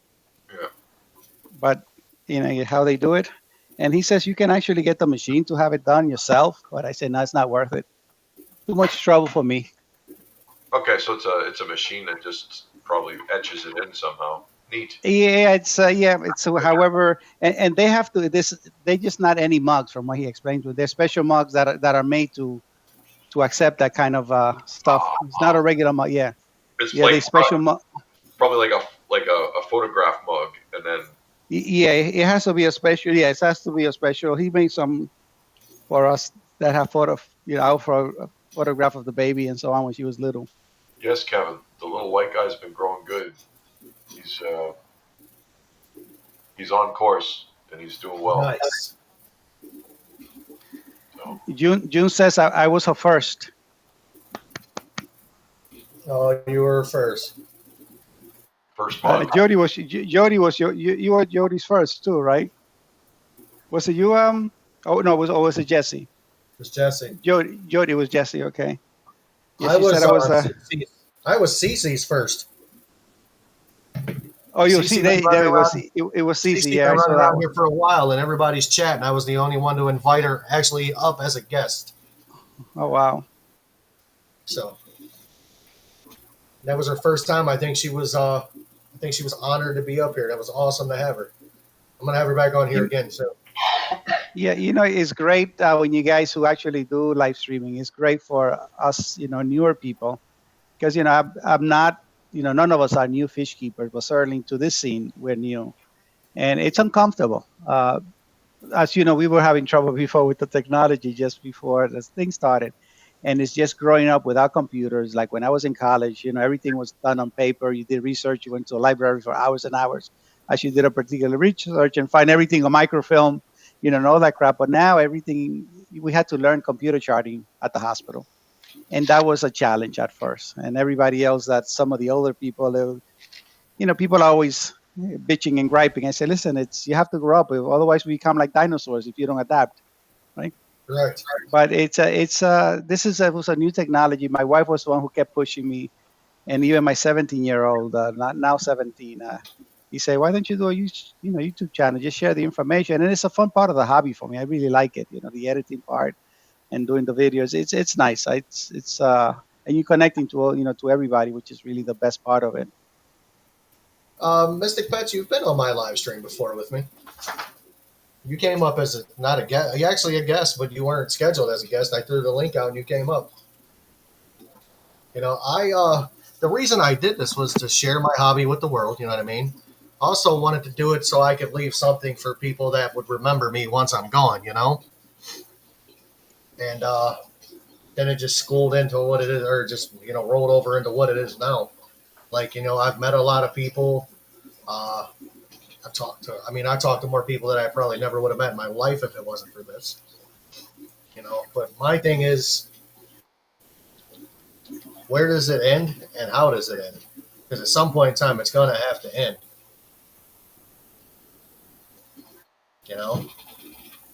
I'm not going to be able to keep entertaining for forever and a day. So the Happy Place Aquatic side may actually come to an end. You guys may be watching Jim's Cars. Hey, Jim's Cars it is. Jim, can you post the link? I think I've already subbed to that channel, but I'm not sure. Can you put the link up for it? Let me find it. See what is you seal off the interior of a car with the windows up, and you turn it into a fish tank. These guys that remember those guys, I forgot their name. Tank. They did, Tank. They did that once, I think, with a car. Oh, did they? Oh, damn it! I never saw that. I thought I just came up with an original idea. Yeah, no, it was amazing what these guys did. I can share the video, Jose. Cool. That would look pretty. You won't let me share the actual link. Yeah, share the video, and then I can just still take me to the site, so I can. I think I already did from one of the previous live that you did, but just to make sure. Yeah, I'm flirting with the idea of doing more automotive based than fish based. I've been flirting with that for a while. You blend them. You gotta build a fish tank into every car that you see. This car is going to be a little different. Yeah, I'm watching Tank now. What's up, Noisy? Welcome in, buddy. Here it is. Hello, Noisy. It is a little noisy in here. Slightly noisy. We'll call it, minute noisy. Just a bit. Yeah, I've got 2 people on Rumble watching this live stream. Everybody else is on YouTube. Oh yeah, what we got in YouTube? 16. Oh, not bad. Yeah, no. Noisy is also Sean, right? Yes. Yes, with a U. Sean with a U. Oh, I got you. Okay. I used to sit and watch Tank and wonder what happened to the fish afterwards. I used to wonder the same thing. Oh. I used to also wonder, like the Bellagio tanks. Remember those big long-ass tanks they made for the hotel? The Bellagio Hotel? Yeah, Well, they're now at Ohio Fish Rescue. Oh, they have them? He has them, yeah. They're freaking used. Wow. So I went over there and I got to visit, and I was looking at it. I was like, man, these things are massive, dude. I mean, massive. They're 18 foot long. Wow. I mean, they're huge. 1,800 or 20 foot long, 1,800 gallons apiece. Sometimes it was painful. Sometimes it was painful to see them move the tanks. Yes. I think those tanks were like 100 and some odd grand a piece. Big Rich at Ohio Fish Rescue got them both for $10,000. Damn! Wow. And then he paid to have them shipped here, which I think was like another 10 or 12. Yeah. Amazing. It's amazing. He's got quite a few tanks from the tank show. He's got the Snow Globe tank. Somehow he ended up with that. He has the Dwight Howard tank. Or the terrarium / tank. I mean, he's got a couple of them. 4 of them. So Have you physically been there to? I've physically been to Ohio Fish Rescue. I've actually volunteered there. I've donated some stuff to them. Not much anymore. I'm not a, there was some, yeah, there was an issue over me trying to adopt fish from them, and they wanted more for the fish there than I could have bought them at the fish store. So I went to the fish store and bought an entire tank of fish. Still have them, by the way, in my 90-gallon. Heard he actually just rented the fish or died. The internet has some wild theories. Not a big theory. Wild on theories. I want to see evidence and proof. Yeah, yeah. That's like all of my people that are fan of like Ghost Adventures. Man, I seen some wild stuff about Aaron's wife paid a hitman to kill him. That's some wild shit right there. He did pay $10,000 for him, June. Wow. That he did. That is. I'd have paid $10K for both of those tanks all day long. I don't know where the hell I would have put them, but I'd have paid 10 grand for them. I'd have built a garage or something around them. You can take a swim in it too. Yeah. Oh, you can definitely get in them. I don't know if you've ever watched any of Ohio Fish Rescue's tanks. They got a column tank that stands up like in his living room with a blue background. That was mine. I gave it to him. Oh, really? Oh. Tank. They do charge for fish, yes. He had a whole tank of imbonas. I told him I'd take the whole tank. You know what I mean? Because he's looking, I always hear about they're up for adoption. Nobody's coming to get them. I said, all right, I'll take the whole tank. He's like, well, I'm going to have like $7 a piece for them. I'm like, huh? Oh. Like you got them for free, my dude. Okay. I can understand asking for a donation, but I'm not going to give you $350. There ain't a chance in hell I'm giving you $350 for fish. So that put a sour taste in my mouth. You know what I mean? It's not that good. They do. I mean, I don't know if they're good for the hobby or if they're bad for the hobby. Mystic Pets, the one with the blue background was mine. I don't know. If I have a fish, like I have a jaguar, I got a guy that wants to buy it. If he doesn't buy it, when it outgrows the tank it's in, I will take it to OFR and have them, like here, have a fish. But it's going to be that long when I get rid of it. Hold on. It's going to be that long when I get rid of it. Or I might chuck it in my 240 and see what happens. What's the worst that could happen? He'll eat a few fish or kill everybody, right? Yeah, maybe he will. You'll have a hard time killing that one big Oscar, though. That dude's a little mean. He got another one of my Siamese algae eaters. Oh, boy, yeah. He was swimming around proudly with it hanging out his mouth. I'm like, oh, that's yours, buddy. Oh, that's twice now you burned the fish.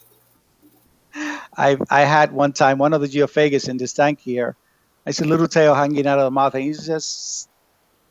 It was an autosynclus he had. But of course, the autosynclus, they have these spines on the side. So he was wedged in the throat there.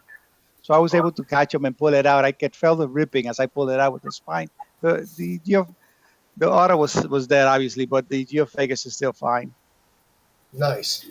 Yeah, I figure if they can survive hooks and you throw them back, he was probably able to survive that one. But he was not going anywhere because that fish was just, those two spines were out. But I said I didn't know that they were predatory. But I guess like the old saying, if it fits in his mouth, be careful, right? I had two of the most peaceful fish kill each other. Oh, wow. Which one? What? Geophagus redhead tapaho and a thread phenacara. Oh, wow. They had some beef. They beat the shit out of each other. Wow. Both died? Both died? Both died. The redhead tapaho was dead pretty much instantly, or that day, and then the heckelai made it a day, or the thread phenacara made it another day. Wow. No such thing as a rescue. Yeah, no. I want that 18-inch Oscar I saw today. Me too. 18? Where's that? Kevin says that he had his female Jack Dempsey twice had autos. I could see the Jack Dempsey with any small fish, But I was just kind of surprised when I saw the Geophagus, and he's not that big either. He's big enough to fit in his mouth, but I didn't think that they were predatory in nature. But again, it's a smaller fish. Albino in good condition, interested in humans. Oscars have like really good personalities. They really do. They're Yeah, like water dogs. Literally water dogs. you can see they have intelligence. They seem like they do. Yeah. Except for the one I have downstairs in the basement, Daisy. She's a little. If she was in the fish community, she would be mentally challenged. Yeah, I sent a lemon off that was like that. I was just like, you can find a new home. Someone was looking for free fish online. I'm like, yeah, sure, I have 2 Oscars for you. There you go. Because I kind of had too many anyway. Yeah, she's blind in one eye, so Yeah. that's why Probably she can't why. see out of her left eye. She keeps getting startled. Yes. Slim Tim just won 3 rounds or 3 rounds in a row at Uno. Well, look at you go. He said the champ is here. Are you playing the kindergarten edition?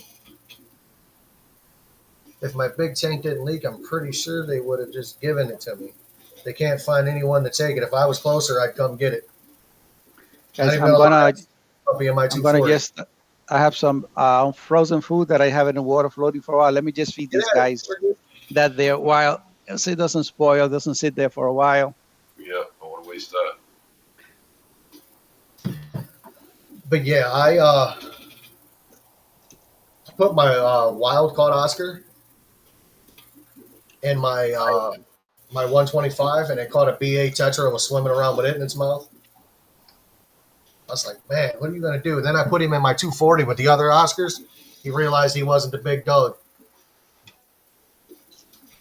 Now he's a little bitch over in the corner.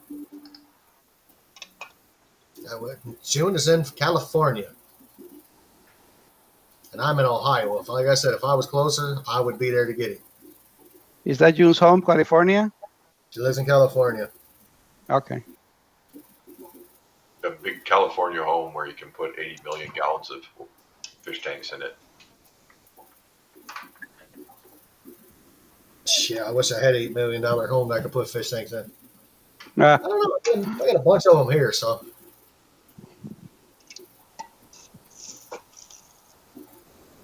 I can still get some more in my basement, but it's getting tight already.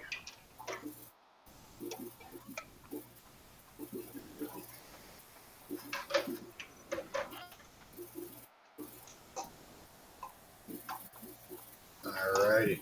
So, gentlemen, I know we've heard about the dirted tank and the non-dirted tank and water changes and non-water changes. I'm here to tell you don't ever have to do a water change again if you don't have a fish tank. There it is. that's true. That is. Thank you. That is a good way of putting it. So, why have fish tank if you're not going to do water changes? If you're not going to take care of them, however you do it, whatever schedule works for you and for your fish. We should show people how to set them up, like just no water fish tanks. Yes, I can show you how to do that. Make a whole video, just go to town on it for fun. You know what? I have one that I can actually do that on. Yeah. We should start 100%. like a trend and just keep making videos. People be like, what the hell's going on here? I might actually do that. That might actually be a really good video. I might actually go, viral with that. There you go. Yeah, I'll do I've one set too. up a no water change tank. Yeah.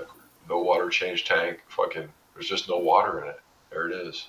Oh, it'll have water in it. It'll have fish in it. They just won't be alive. Fake fish. Yeah, those Jimbo's no battery water powered ones. escaping. Facts. I like Skeptical. He has just a bag of water, no substrate tank, but he's asking for a donation there, just to buy it. The no substrate tank, just a bag of water as he has it, But he says you're not gonna get the water shipped. You know what, man? You, I could tell people that my leg fell off and I needed money to get my leg fixed, and I wouldn't get a donation. that But you I've will seen- or not? No, they They would. won't. Nobody would donate. But I tell you this Uh-huh. right now, I could tell somebody. I've seen some people talk about some things like their cat died, and they needed money to pay to, have it stuffed, and people just throwing money at them. Or these big channels out here that have more money than every one of us, and people are just chucking money at them. Hmm. That shit's ridiculous, man. What do you Yeah. do? Yeah. People need to learn how to keep your money for yourself, and if you feel like donating, that's fine. But donate for a cause that is actually a cause, not just Yeah. because hey, John over at KG Tropicals needs another betta. you know, come on, people. I mean, there's a lot of courses. I mean, I help. I like to help whenever possible. You But helped with there's I Rusty. huh? You helped with the adoption of Rusty. Oh yeah, he needed to be saved, and you did. He's a little monster now. Yeah, yeah, I saw that. It was like he's nuts. Yeah, Uh, Kevin Rosenberg uh, Kevin Rosenberg says that he loves doing maintenance. That's the most fun that I get at doing. Yeah. Sometimes I'm up here 3, 4 in the morning doing water changes, only because I stay up late watching the late streamers. Especially Jeff and David a lot of the time, and I just kind of sometimes I just pass out, and then I did not do the water change earlier, so I took care of it last night. But I think that's what I enjoy the most. That's what I find relaxing. And some people say, "How do you have the time to take care of that many tanks?" And I say, "Well, I can do water changes in about an hour for all of them. Have a big pump everything out, and just do one at a time, and it doesn't take so long. Yeah. And when you never have to trim the plants and fix them or add plants to it, it's relaxing, and that's like the best thing of the hobby. I'm telling you, it's really. And way people say you're gonna take a fish and then don't want to do anything with the tank. I just don't. I don't get the whole concept.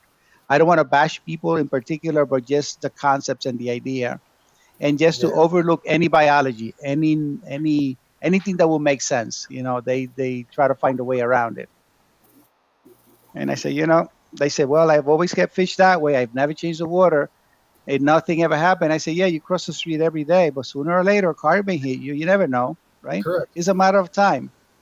But anyway, whatever works for you is fine. But and the thing is that they so fixed in an idea, and not to think that there's another way, that's not the only way to do it. You know, this goes back to this. People won't even buy my art, and then you get something from that. I 100% agree with you. And you know what? I've said this the other night when I was on a live stream. I haven't had a paycheck, folks, in 5 weeks. Wow. 5. That's I gotta be paid rough. I paid $2,000 to have my hot water changed 3 weeks or 2 weeks after I had my hip replacement Hmm. surgery. My gutter fell off my house, cost me another $506. I'm broke, like flat ass broke. I'm sitting here talking to you guys because I can't do anything else outside. I can't go anywhere because I Hmm. ain't got no money for gas. Yeah, So I got the everybody talks feeling. about, oh, poor these people don't get no views or they ain't got no money. Yeah, people are actually struggling every day. So remember that. And Cece, as soon as I have some money flowing, I want an Oscar picture from you. I already told you that. I apologize. I just don't have it right at this moment. Hmm.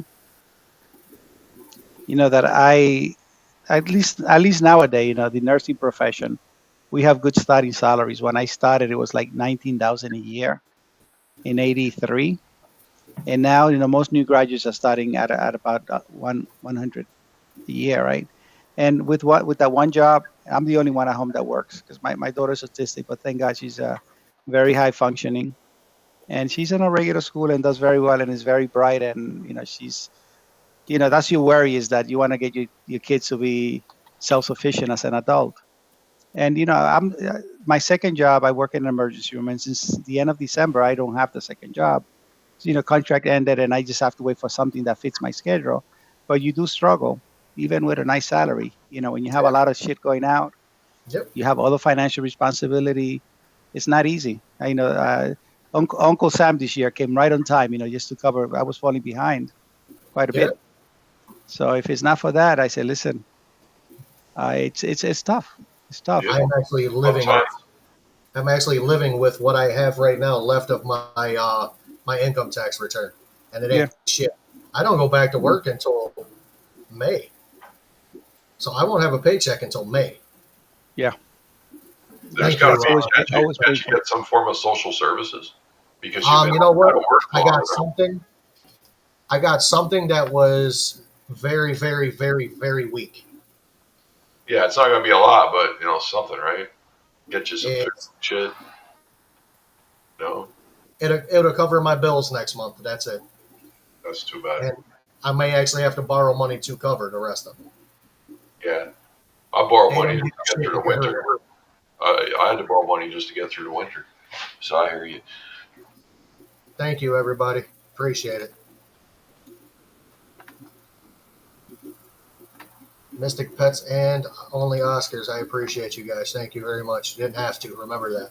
I don't expect anything. It's just me ranting. But it's not every day that I wake up and I'm like, man, I want to go do something. And it's like right now I'm stuck in this house because I can't really do shit. And I'm like, man, I need to get outside. So yesterday I was out in the backyard. I'm Oh, hobbling around with a cane, trying to take apart my gazebo, just so I could do something. Be careful. Be careful. or, You It's know what? I've actually been able to get around a lot. yeah, but don't push it too much. You don't want to do anything stupid. Absolutely. I can tell you I was in my early 30s when I had my appendix done. The day that I got home, which was the next morning, I was doing a water heater change. I didn't lift it, but I was down there soldering, doing everything at the house. But again, my wife was looking at me like, you stupid. You just had surgery yesterday. I cannot sit idle.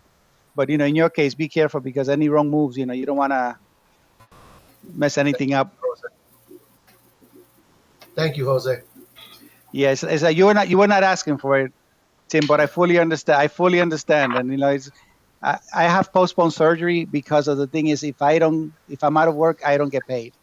Correct. I don't get. Especially I get it. yeah, and whatever you get paid, when you go on disability leave, it's nothing. It doesn't cover your bill. So I fully understand that this isn't much, but as I always say, every little bit helps. Absolutely. I appreciate everything from everybody. Mhm. Yeah, yeah. And the other thing that I always say is like a lot of the times, I can drop, $5, $10, whatever it is, to anybody whose live I'm watching, because if I'm watching you for 2 hours, that's entertainment for me.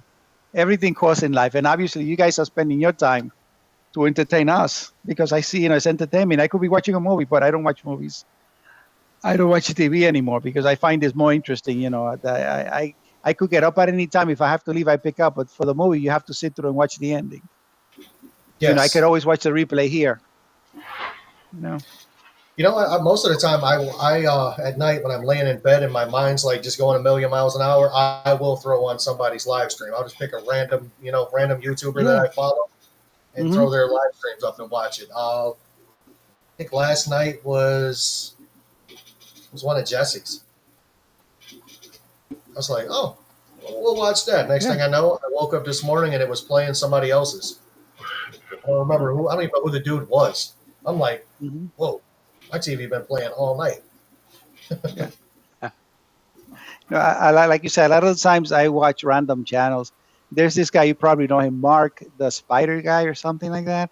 Yeah, I think he's in Australia. But anyway, I don't like spiders. I don't like snake, but I like watching and learning about other critters, right?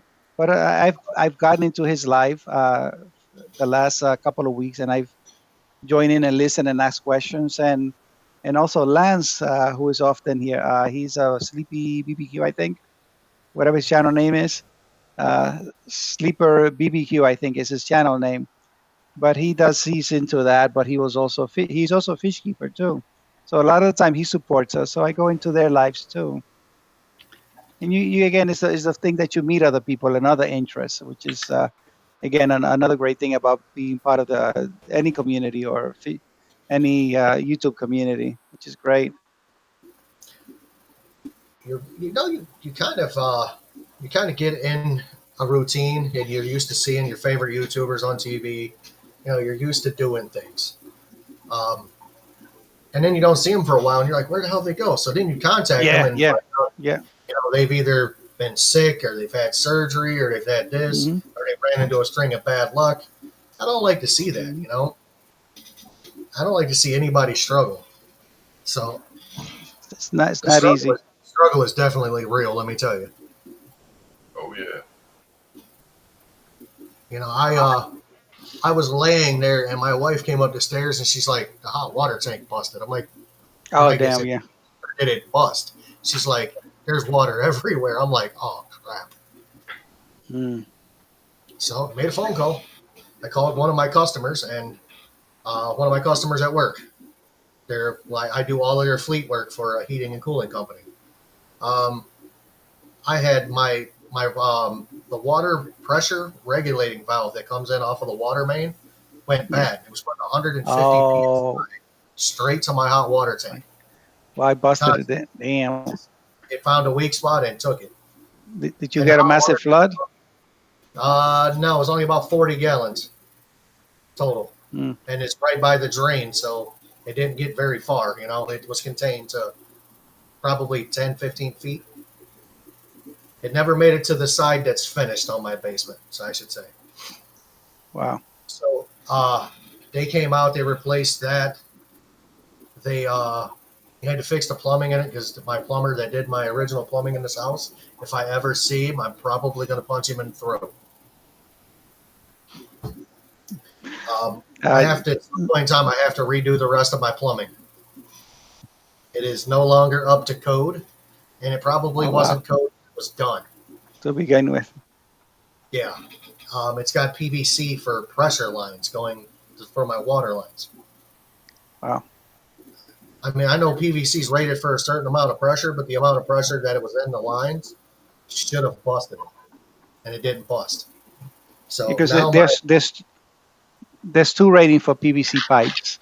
One is for higher pressure, and the other one I don't know the difference, but the lettering, the black and red lettering on them yeah, sometimes. So, this is but blue. wow, it's blue. Okay. This is probably not. I ain't scheduled anything.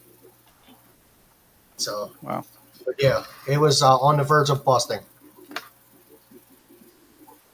Yeah. Mystic Pet says all the money was blown from the taxes. So were mine.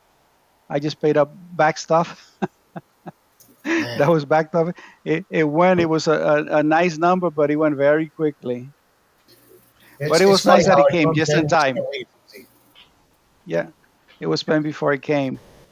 This is for June. June, I've been in this country. But 1974, I came to this country, and I have never ever been to the West Coast. I always kid around that the furthest west I've been is the west coast of Florida, which is it isn't much. And I made it to Nashville one time, but this summer I am planning. One of my wife's, it's like a little sister to her, so one of her good friends. She has two little girls, younger than my little one, and her husband is military, so he was stationed in Washington State. So I am planning to probably fly into San Diego and do the Pacific Coast drive up and spend the week with them there. So probably make it a 2 week trip. So maybe at some point I'll, if I make a stop somewhere in California there, depending of how far you are from where I'm going to be, maybe I'll give you a shout out and see if we can get together and meet and have coffee together. What do you think? If it works out, that'll be one way. There's somebody else out, I think, in Washington State also. I forgot. I think Shirley is in Washington State, if I'm not Yeah, mistaken. she is. Yeah, yeah. I farthest I've been west is I've been to the end of Santa Monica Pier. Okay. Well, I was out. at least you made it to the West Coast. Yeah, I was standing out front of the Hotel California, the Oh original. wow. Yeah, San Diego's gorgeous, says June. Yeah, that's what I'm hoping, that to just to take it 1 week slowly to make it up the coast and stop at certain places and just enjoy the drive, because I hear it's really beautiful. And then stop in Washington State and then fly from there back. Maybe I'll even see if I can stop by Aquahuna, depending where they are, if I have the time, and Aquarium Co-op. Just sightseeing. Yeah, yeah.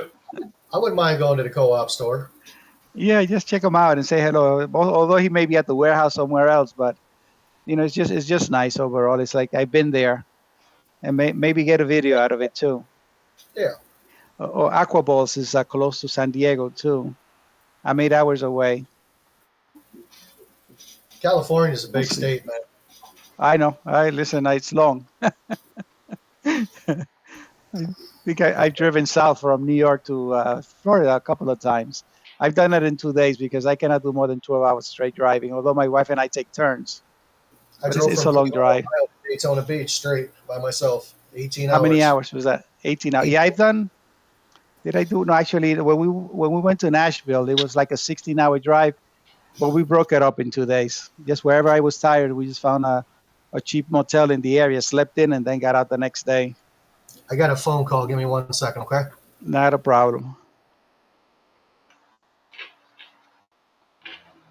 Eating a couple potato June, chips. yeah, June, are you near the coast? You are in California. What part of California are you? Not that I know to say, yeah, I know where that is, but what part of California you're in? Okay. Oh, Gabriel is in Sacramento. Oh, now you got a phone call. I thought that somehow. I thought he was probably like in Arizona. Where I know Jorge is in Arizona somewhere, but I thought he was. Give me a second. Mom is calling here. Let me get off.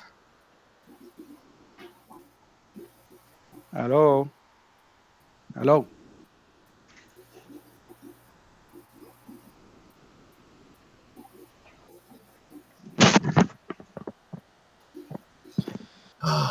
So, when you plan on doing that water change, Discus North? Tomorrow I'm going to do the Oscar setup. Well, Okay. all of the tanks downstairs, actually, they get done at the same time. So I was going to do it today, but a lot of time I've been a little tired lately, so I've been taking naps in the afternoon. And today I woke up and it was like 4:30. I was like, oh well, I have to do the Oscars tomorrow now. You woke up at 4:30 in the afternoon? Yeah, but I went to take a nap at like 1 p.m. Oh, okay. I was like, holy Normally I would shit. sleep for an hour, but then I woke up at 4:30. I wake up at 5 a.m. every day. I was going to say, I was up at, my dog woke me up at like 7 this morning, shaking like a leaf. Yeah. I'm up at 5 a.m. every day, and sometimes I need a nap in the afternoon. So I'm just getting to I can that understand that. point.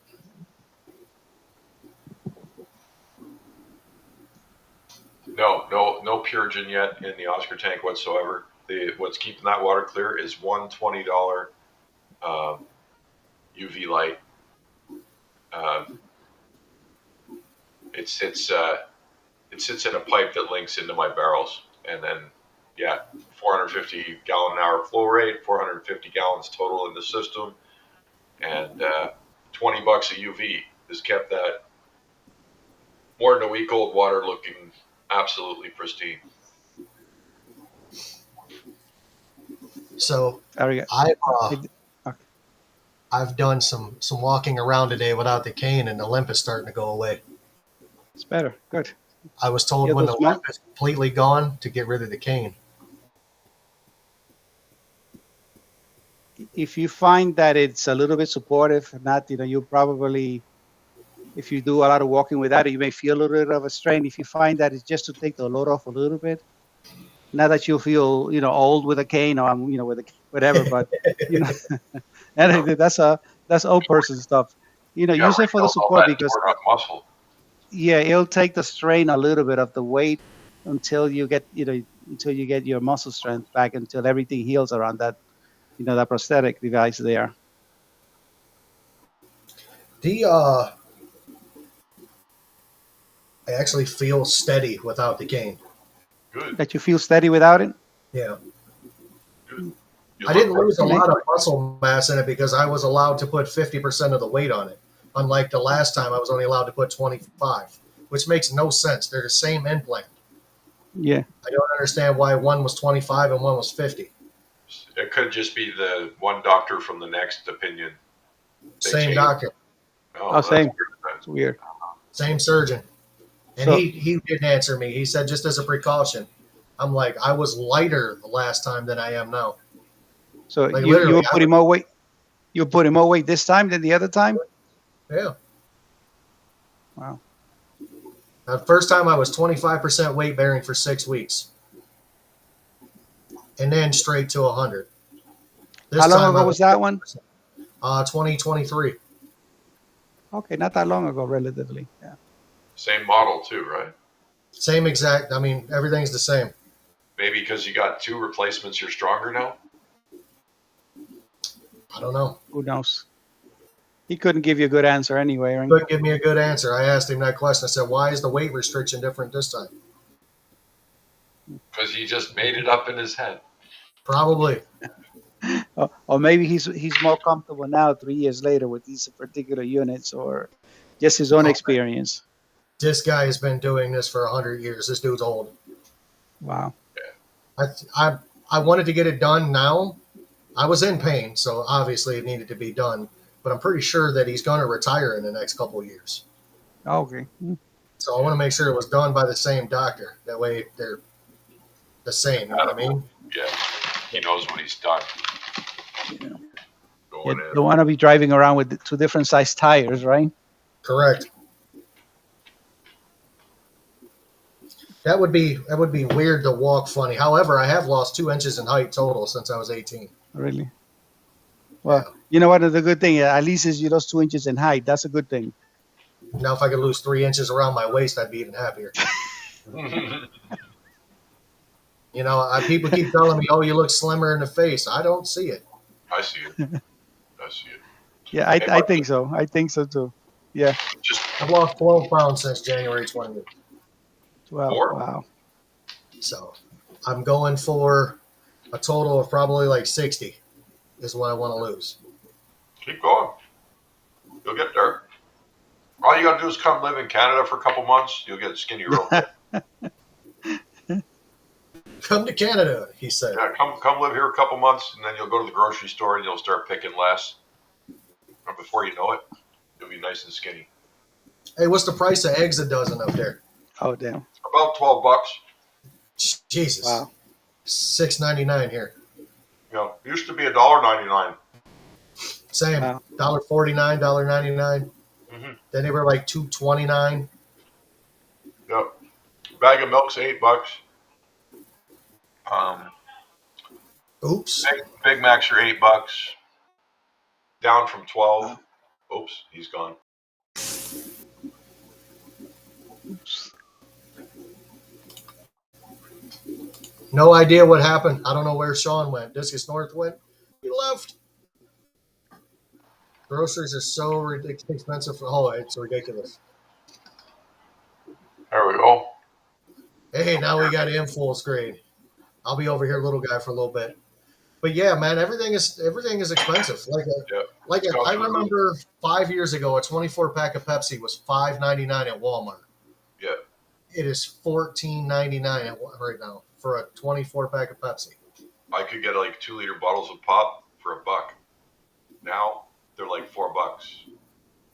Like everything's gone. And Yep. you got to pick less because of it. It's helped me lose weight. I mean, I was trying to lose weight at first, but then the government helped me finish off the job, let me tell you. Yeah. Hey, the best thing to come out of this week was I was cleared to get off of the walker, Right on. and I was cleared to drive. Good. Oh, I'm like, yes, I can drive a car. Good. I'm not even allowed to drive a car, so bravo. you're not not always allowed to cracked up drive to a be. car? Why not, Sean? My vision's too screwed up. Oh, wow. I can't see out of my right eye. And it's I have a visual speed processing disorder.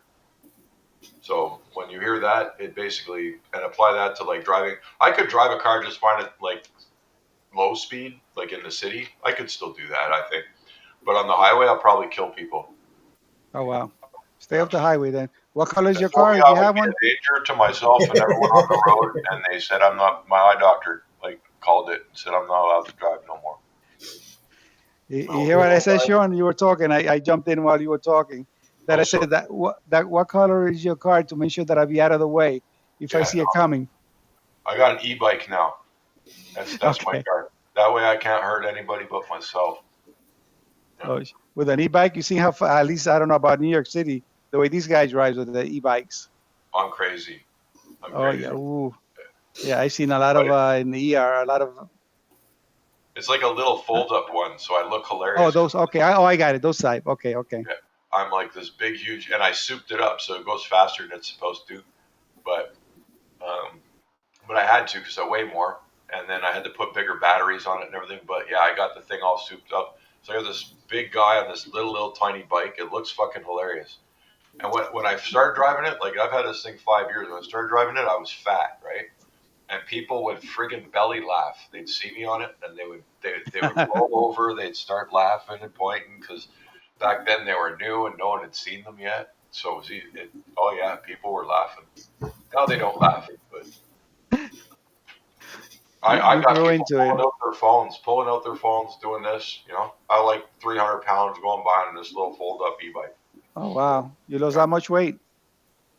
yeah. No, now I'm down around like 175, 180, and I was Wow. yeah, I was 283 pounds when I decided I needed to lose weight. But I It's wore two it eighty. well. It looked good. It looked good. It didn't. I had a bit of a belly, just a bit, and the rest of it was all fine. Like it wasn't a problem. But my heart wasn't doing good, so it was time. You know. A few years ago, I was 313, No, Wow, that's good. and then I'm my 6'4". thyroid decided to go stupid. I ended up with Graves' disease, and I lost 90 pounds. Yeah, Wow, that'll do it. Thyroid will that screw you up right that quick. will do it. Come to find out, my thyroid was messed up, but I was misdiagnosed with Graves' disease. I don't have it. My thyroid just went stupid for a minute, and it just came right back. That's an easy diagnosis just because Graves' disease is thyroid related, so it's very easy for them to do Hmm. that. And they make I those took mistakes all the time. I don't even trust them anymore. They'll tell me something and I'll be like, yeah, right. I took the stupid pill. They told me that it had a 30% chance of working. It worked, apparently. Here you go. And then the guy told me, "Oh well, your thyroid's like cancer; it's in remission." I said, "Huh?" My Like, my guy, sister, you make no sense. It doesn't go into remission. You either have it or you don't. yeah, my sister had to have hers removed for, He I was don't know if it was pushing. He Graves' was disease, pushing but for that. yeah, Literally was pushing for that. she got a scar right here. She's had it from around 30 years of age, yeah. Yeah. Started to act up and they took it out. She has to take meds now every day because she doesn't have it. I can get yard eggs for 50 cents an egg. I am on Yeah. my way. Where's wow. Guys, I am on my way to Texas. We're gonna have to throw some donations in That's right. the kitty over there. I'll bring you back eggs. Yeah. I'm gonna load the minivan full. Wow. I'm not really an egg fan anyway, so it doesn't bother me, but Mhm. it's the same thing with all the meats. They're all cheeses too, all through the roof. Yep. Yeah. I think once I started one of the diabetic injections, Munjaro, it's like Ozempic. It's just a newer version of it. Like some food, like eggs, I could eat them, but I have to kind of disguise the flavors. Like I used to like eggs. I could eat them now occasionally, depending how it's made, but it's like uh, kind of the flavor grosses me out a little. And some of the other foods are like that. I cannot Yeah. eat them as well as I used to. I used to like them. Yeah. Yeah, I've Good for making cakes, it's hard for me to eat breakfast without having an egg. You know what I mean? Yeah. My breakfast this morning was sausage links and a couple of well, actually not a couple, like they were chocolate chip chocolate chip waffles. Yeah. I'm like, yeah, I need some Egg eggs. is the egg is the way to go for breakfast. Absolutely. I actually skipped breakfast. I refused to eat it. My dad ate breakfast like that all his life, and just before he was 50, it was triple bypass, cracked the chest open, and I was like, okay. But he drank a lot of beer too, so I was like, okay, I'm not going to eat like that in the morning, and I'm not going to drink beer, and it worked because I'm past his expiry date anyway. So, and my heart's pretty good right now after losing weight. So, Man, we're good. heart disease is hereditary. Oh, It yeah. is. Yeah. And if you I watch, know I'm on that side of the fence. My biological sperm donor died of a massive heart attack in his bathroom. So I've had Wow. 2 heart attacks already. That's your Wow. You warning. have? Yeah, Yes. you got the Oh, history, and damn. you got. See, my legs were swelling up like my feet. They were swelling up like balloons. I was in congestive heart failure. It would have, if I didn't lose the weight, it would have happened. But now I'm fine. None of that shit happens anymore. Just losing the weight fixed it. But if you wait too long, it won't. So I did it in time. The first heart attack You, I had was stress induced after having my appendix explode. Well, I Um, oh, mean, that's my body, that's a my body problem. was, my body was wrecked. I yeah, but spent that's 12 and a probably half Wow. hours chemically on the induced, operating table. Trey. The Do poison, Wow. what?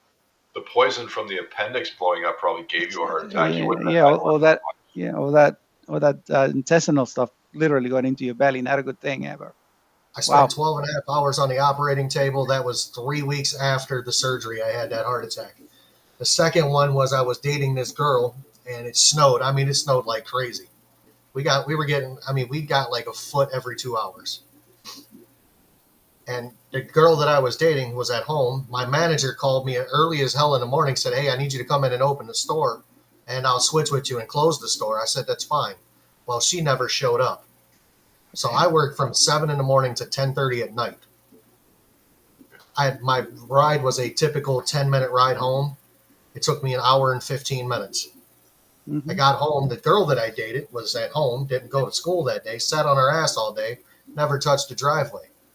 I left my car out in the middle of the street. I grabbed a shovel and I shoveled the driveway in about 15 minutes flat because I was Wow. mad. Oh, I yeah. got in the house. I mean, I went off. And the next thing I know, I woke up at the hospital. I had a heart attack. Yeah, yeah. We see a lot in the winter with snowstorm. We see a lot of that. Heart attack after shoveling snow. You know, June says that. Is it June or Kevin? That's June says that dark chocolate is good for your heart. It makes my heart feel good. I love dark chocolate.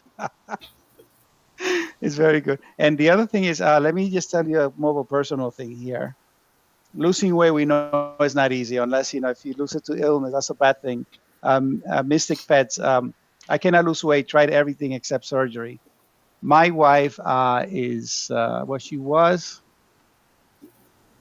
about 230, and some people say, it's not like the people I work. She said your wife didn't look that heavy. So then I show some pictures before and after, but not so much though. She tried everything, and after the baby, that's when she kind of started packing up weight. Well, my daughter's 9 now. She had weight reduction surgery after trying everything. It was a gastric bypass, not the sleeve, and she lost 85 pounds. She used to had to use a CPAP machine to sleep with. 40 times an hour, she would stop breathing. It was severe sleep Oh, apnea. wow. wow. 3 blood pressure medication, and then jumping into diabetes. So all that shit is gone. No more blood pressure, no diabetes, Yeah, and a lot of the aches and pain from the weight, are gone. yeah, But it's my mistake. I'm a nurse and I work in a surgical area. So the thyroid surgery, the hip surgeries, and they have a very large bariatric surgery program at the hospital that I work with. So certainly it's not for everyone. I told my wife when she had it, because the earlier, maybe 30 years ago, the gastric bypass, where people had a lot of problems with it, they've perfected a lot and people do much better. But I tell, listen, I'll support you, but I don't agree with it, but I'll support you, if that's what you want. Unfortunately, she has some complication unrelated to the surgery. Yes, she had bled quite a bit and has some issues, but it was not related to the surgery. This one of the risks, like an infection, could be in surgery. But once she got over that hump, she's doing quite well and feels a lot better. And but weight loss, it's a problem. If you lose weight because of illness, that's one thing. Not the best way to lose weight, but certainly helps. Taking care of a person who's also very overweight is very difficult. yeah. We were talking about the genetics of heart attack. When I was in high school, a bunch of moons ago, I was a long distance track runner. So I would do like 10 miles every day, regardless rain or shine, snow. I found a place to run. And I was about to run the marathon that year. I think 79 was my last race, a cross country race. And there was this guy who developed, his name was James Fix. He was a marathoner. He ran every marathon throughout, everywhere. I mean, this guy was like the perfection of health. And this guy died of a heart attack, right? And he was as fit as hell. But again, his genetics, you cannot change genetics. No, no. Nope. You cannot It is change coded that. in your So DNA. that is So it. So Bethany was 320 pounds. mm, She got the gastric sleeve. That yeah. said, she said that is the biggest mistake she's ever made in her life. Hmm. She lost 118, 119 pounds, Uh-huh. but now Did she she? has severe acid reflux. Yeah. Every time she eats, she ends up throwing up. Yeah. Heartburn constantly. I mean, Yeah. constantly. You have to weigh your options. Either be fat and healthy or take this surgery that's going to make you miserable the rest of Did your she life. regain? Did she regain any other weight? Or 5 pounds. only 5 pounds she regained? That's not. One of the things that why was the gastric bypass done on my wife? She already had a problem with reflux. So people who have bad reflux going in, the bypass is better than the sleeve. As the sleeve is a straight tube, they cut most of the stomach out. So acid can reflux back, but with the bypass, it's just that your stomach stays intact. They just kind of rewire the plumbing, and you have less issues with reflux.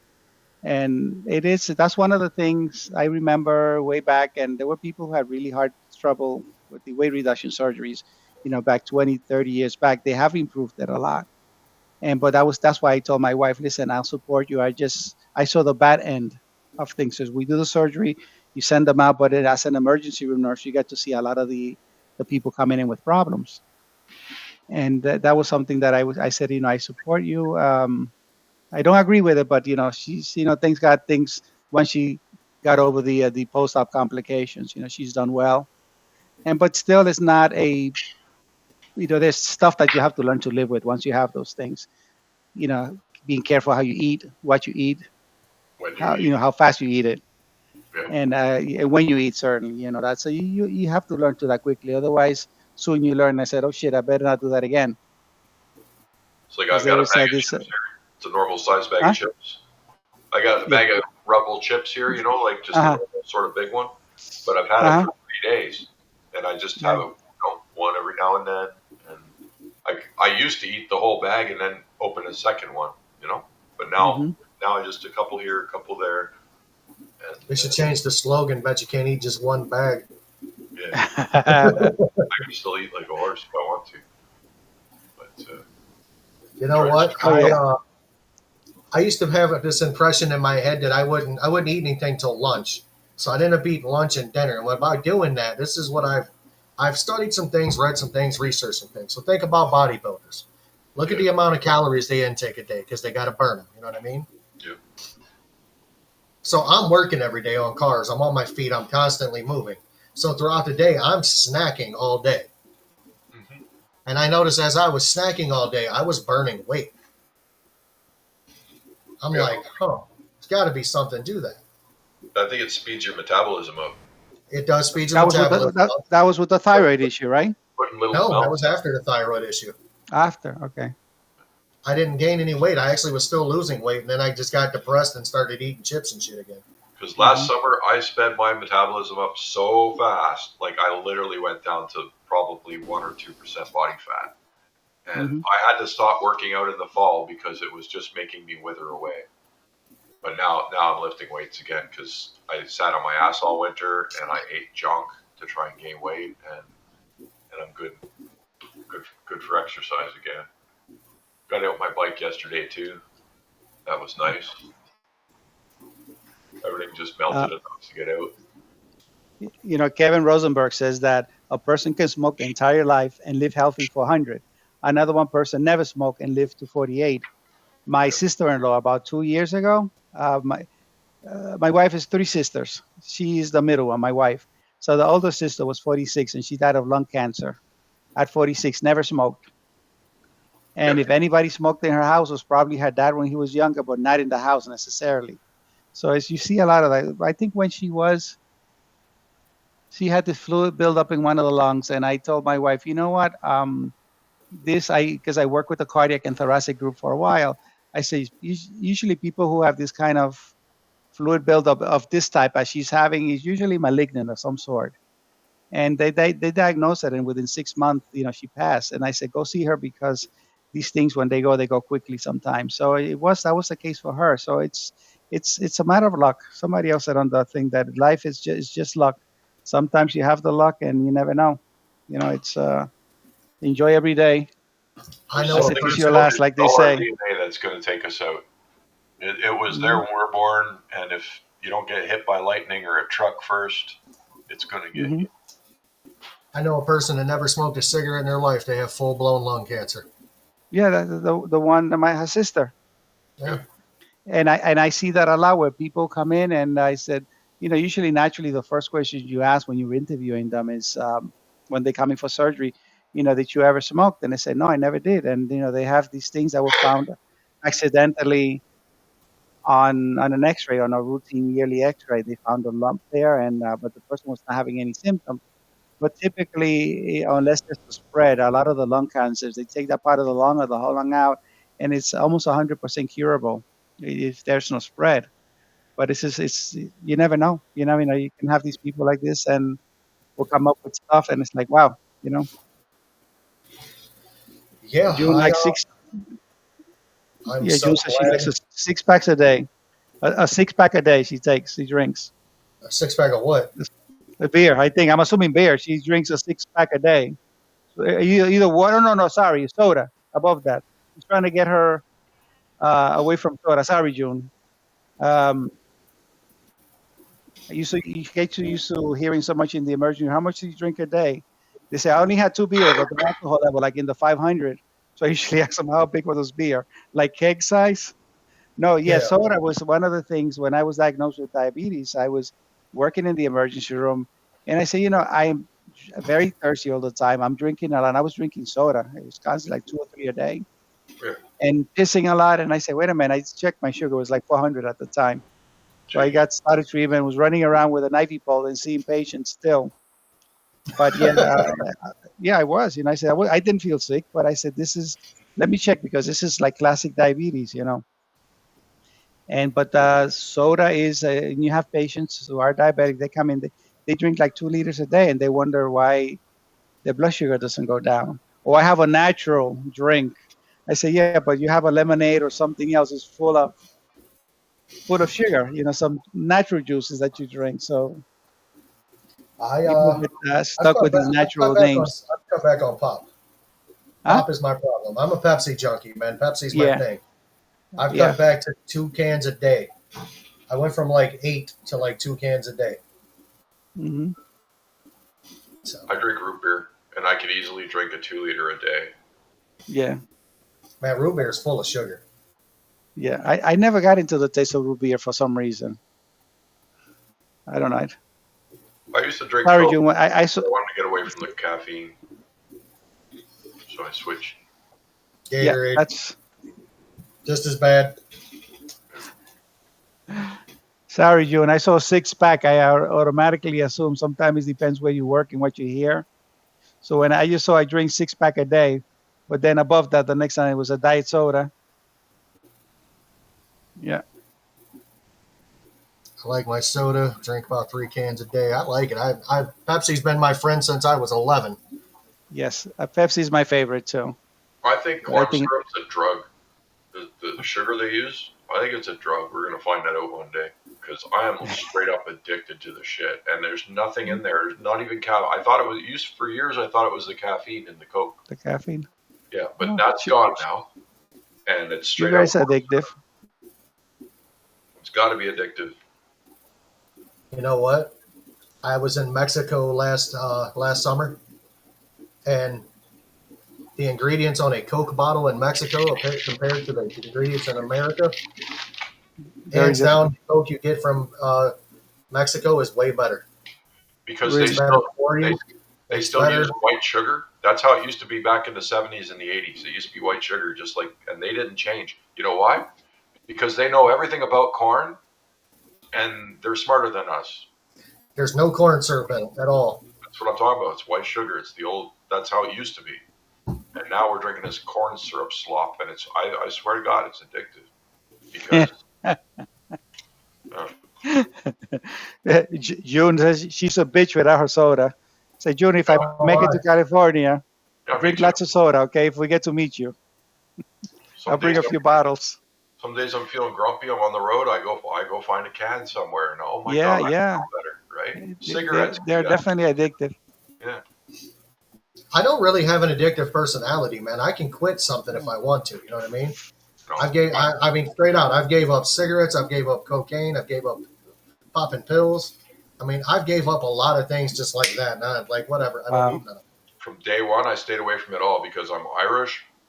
I got a little bit of native several generations back. I got a Viking, like basically all the drunk races that fucking, and it's true. Like anything that is addictive, I get right hooked on it, like cigarettes, caffeine. It, so I stayed away from alcohol because like my family's Irish and everybody's a drunk. Everybody's a hopeless drunk, and Man, I didn't want to do it. So it's in the I genes. can I could drink with the best of them. Oh yeah, I could drink anyone under the table when I did, I but can't now. I'm a cheap date. I'm a one drink, and you could probably get away with molesting me. I haven't had a drop in 10 years. And then when I drank then it was because I just met my girlfriend and I wanted to look cool, so I drank some, got smashed like very easily. And before then it had been like 15 years. So I yeah, got hammered. I two got beers. hammered in Mexico, dude. Hammered. Yeah. I started drinking at 7:30 in the morning. By Damn. 1 o'clock, I was in bed sleeping. I got back up at 6 and started all over again. Oh, I was I've hammered. never been drunk. I tell people that the closest if I take 2 beers, I feel the buzz right away, so I stop there. The closest to drunk that I've been after when I first graduated out of nursing school, we had a month in class, the hospital policy, just a full month in class. And there was a bar across the street, a restaurant bar, and a bunch of us went. I asked for a Long Island iced tea. I didn't know really the drink because I went to a wedding at some point and I asked the guy, somebody said, get a Long Island iced tea. And I told the person and the bartender that was doing it, he says, I don't really know the drink that well, but I'll try. He made it in a small cup. So when I got to the bar, I got a real Long Island iced tea. I don't know if you guys know what it is. Yeah, you know what it is, Jim? Oh, yeah. I got half through the glass and I had to get up. Can you guys hear me okay? Yeah. Yes. Okay, all right, because I was hearing silence for a bit. I thought the power died. So I when I got up, I nearly fell on the floor. I didn't feel drunk until I got up. It was like, Your pressure drop. oh, listen, I just got very dizzy and very unstable. I walked to the bathroom and I said, okay, I didn't finish a full glass. I Champagne drank. makes me puke right away. I don't even Oh, like the really? taste of it. I Champagne. remember going to a bar and drinking Long Island iced teas. I probably drank 7 or 8 of them. Oh, really? Yeah, Oh, I told you I damn. could drink. Yeah. I Kevin says can't. Long Island iced tea is all booze. Yeah, I All think it's booze. Seven kind of liquor. seven mixes and a little bit of Coke to give it color. Very little Coke. Yeah, very little, and it goes down so easy because it's sweet.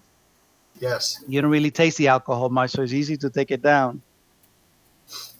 That's like I was doing some shots at the bar once called green tea shots. Oh, what are those? It tastes just like green tea. You can't taste alcohol at all. Uh, Man, I was.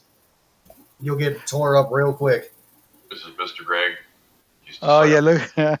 he's decided he's waited long enough.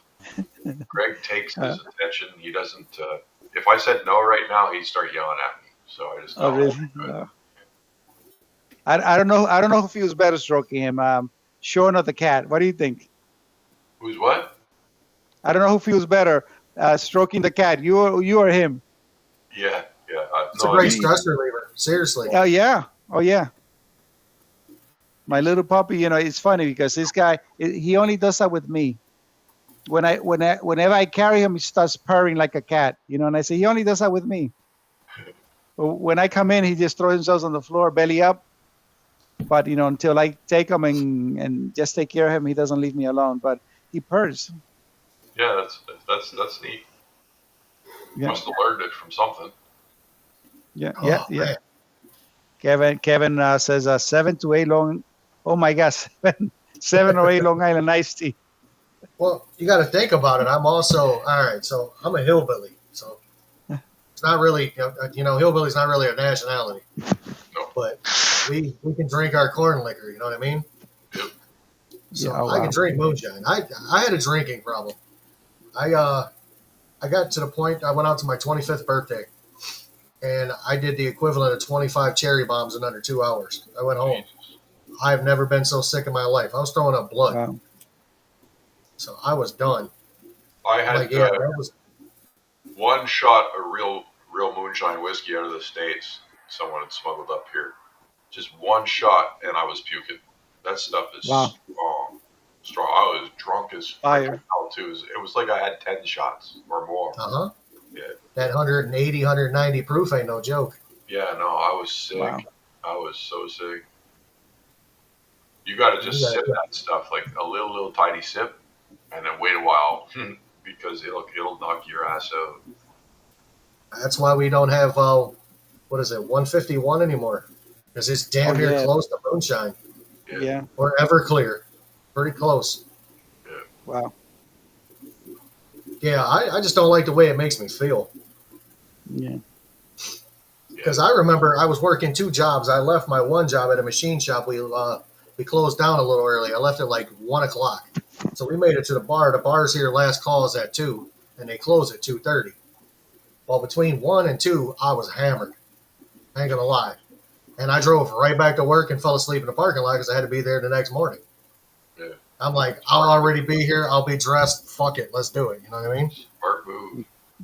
Yeah. I woke up, walked inside. I was like, man, here we go. And, working, Let's try not to get milling, fired today. Yeah. man, milling parts for, we were making parts for a Mustang. We were making parts for the Mustang shifter, the GT. Like, I'm standing there. It's hot. I mean, it is hot as Satan's toenails in this place. I've got to open the door to take the part out of the CNC, and we got this stupid coolant in there that's like greenish blue that it sprays on the part as it's cutting, so it keeps it cool. Okay. I open the door, puke in it, grab the part, close the door back. Oh no. Oh no. 10.5 hours like that, man. Wow. A whole bunch of transmissions didn't work that year. Oh, dude, all those shifters came out flawlessly. Puke tested. That's awesome. Nobody else used that machine that night. I had to come in and clean it out the next day. Well, that's good. At least you got away with it. I tagged it out. I said, yeah, there's something wrong with it. Nobody can use it. I'll fix it tomorrow. I came in, cleaned it out real good. Finding pieces of cheeseburger. No, it was all alcohol, man. Well, that's good. It probably worked good then. It's just alcohol. Yeah, it worked pretty well. So we went from fish to alcohol.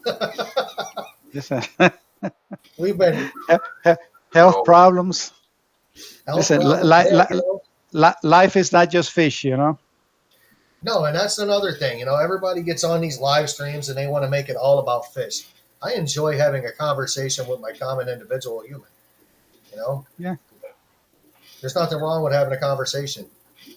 There's nothing wrong with telling people what you have and haven't done, your experiences. That's somebody could write a book about this one of these years. These two guys talked about this. You know what I mean? Oh yeah, someone will get an AI to compile all this fish data one day, and we'll be a part of it. Absolutely. Oh. I watched a movie today. I watched. You ever see the movie Interstellar? No, I haven't. I may have, but It's got Matthew McConaughey in it. I Ends don't up know what going to outer space into a black hole. I won't ruin it for anybody that hasn't seen it. No, But it's a pretty Interstellar. decent movie. I think I've seen Yeah. it. Sounding Yeah, I like that kind of science fiction. That's usually science fiction, of course, Star Wars and all those kind of space travel type thing. Those are my favorite one. I might actually go watch that when we're done. Interstellar, just to Yeah. make sure. It gets a Kevin little, Rosenberg said this is a fun live. You hear? Yeah, man, I enjoy. For hell, we're 2.5 hours. I feel like I'm sitting here talking to friends. Yeah. We are. Mystic I Pet don't says, have that. Tommy will be proud of you, Jim. You Who still said here? that? You've been listening? Mystic Pet. I Oh said, yeah. Tommy will be very proud of you. So I will be doing the Resident Alien podcast this week. It's Yes, this take week, it over. It's going to you know be what me. the Going to be me and Trash Can Jim. uh, That's what Tommy's buddy Ozzy calls himself, Trash Can Jim. It'll be a me and Ozzy. I got to come up with a topic for us. Tommy's on vacation, so Tommy doesn't need to worry about the podcast. He's already got the next Aquatic News Network episode coming out on Monday, so he's good. He just needs to enjoy his vacation with his family and let me handle the Resident Alien. I got this. I will make sure that it goes down without a hitch. what is your next topic for the Aquatic News Network? Do you guys know, or you cannot tell? It's the no Uh, water change You have tank. to wait. Wait to Wait till watch it. Monday. It's the no water change tank. I Have you guys, by any chance, whether excuse me, whether you agree with him or not, Skeptical Aquatic? I think he did like a 2 minute compilation of the inconsistency with, Yeah, I thought it was good. I liked it. yeah, Yep. inconsistencies with who? FF, Fatherfish. Jones. All right. So I know people out there love that guy and adore him. Okay, and there's nothing wrong with that. But I've seen and I've watched. I've tried to watch some of his videos, and I just can't do it. I can't. I can't. Mm-mm. I'm not saying the man isn't smart or he doesn't have an education or anything, but what's coming out of his mouth is so misleading to a newcomer to the fish hobby. There's my beef too. Exactly. So I have told people this: I have killed more fish than most people have kept.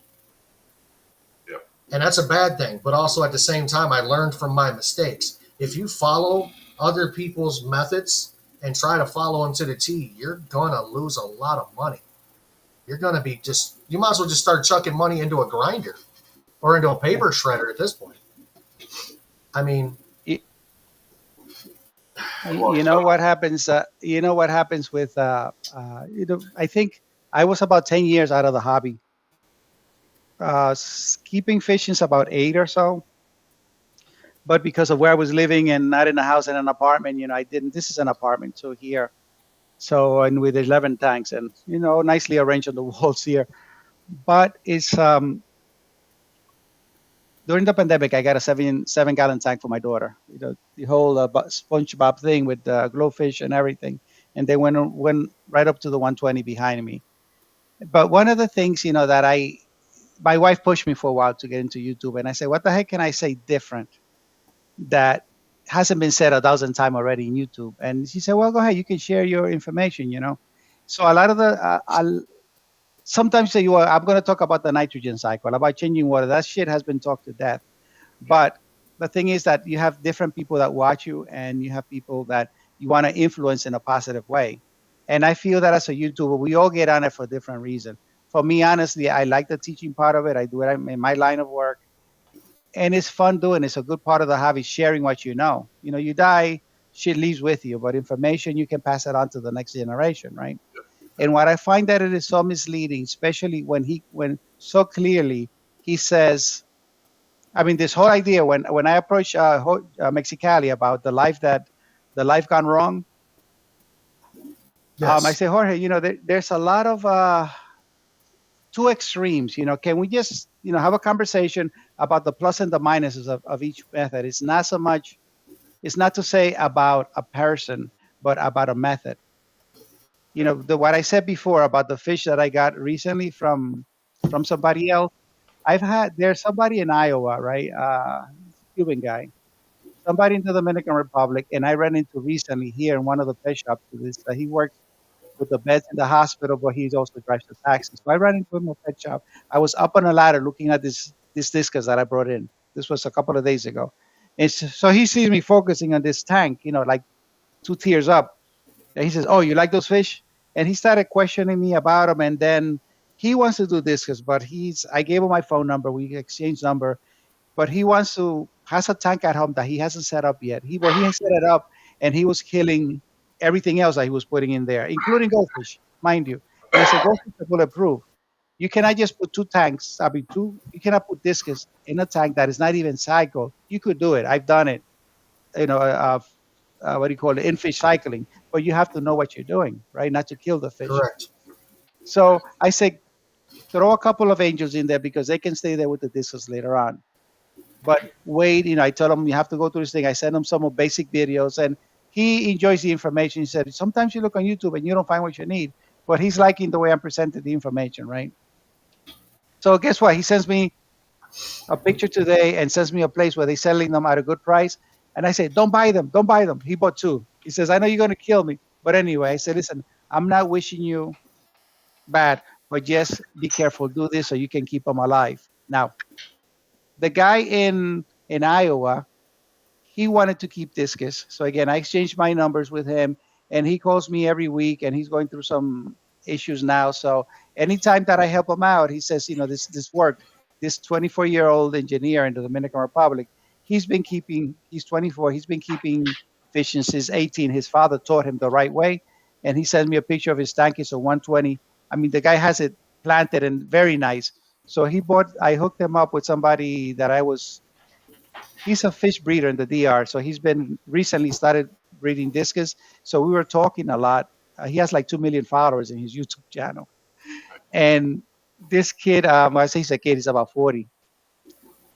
So he started breeding this. I helped him throughout the breeding process and so on. So now he's selling them, right? So he coincidentally, I said, Javier? And he says, yeah, I'm getting the Discus from him. So it's those people like that who you want to help, and that would actually listen and not tell you more than they think they know more than you. They may know more than you in certain things, but it is nice when you can help somebody with giving them correct information. But when you tell somebody, don't do water changes, never, never, never, never, as he says in the video. But then later he says that people are zombie, those who are following exactly as he says. I mean, what kind of message are you putting out there? And I feel that as fish stewards, everybody does it for different reasons, but I feel like you have a responsibility to people out there. At least I feel that's the way I feel, and I think it's just so wrong. The method, not the person themselves, but if you're pushing that idea with a secondary gain to sell products and to sell your products, selling snake oil, to say it that way, that I'm against. That I have a problem with. It's just somebody who's been in the field for decades, clearly knows better, because I know people his age from back in the day, and I know what they knew and what was taught to someone his age. He knows better. He's just pushing, like you said, selling his snake oil, and I believe he doesn't care. I just don't think he cares about anything else. But he's admitted that he just does it for clickbait, but then he's right back to it. If you look at his last two videos, and in those videos, he's saying water changes are the number one killer of fish. So now let's get everybody paranoid about changing their water again. So he wants to keep you in the swamp. And how is water change the number one killer of fish? The only way you're going to kill your fish is if I you didn't put watch water the in it whole. I just listened to it. I clicked kind of through it and heard him say enough, and I was like, okay, I've heard enough. And, I cannot tolerate to listen to his voice for more than a minute.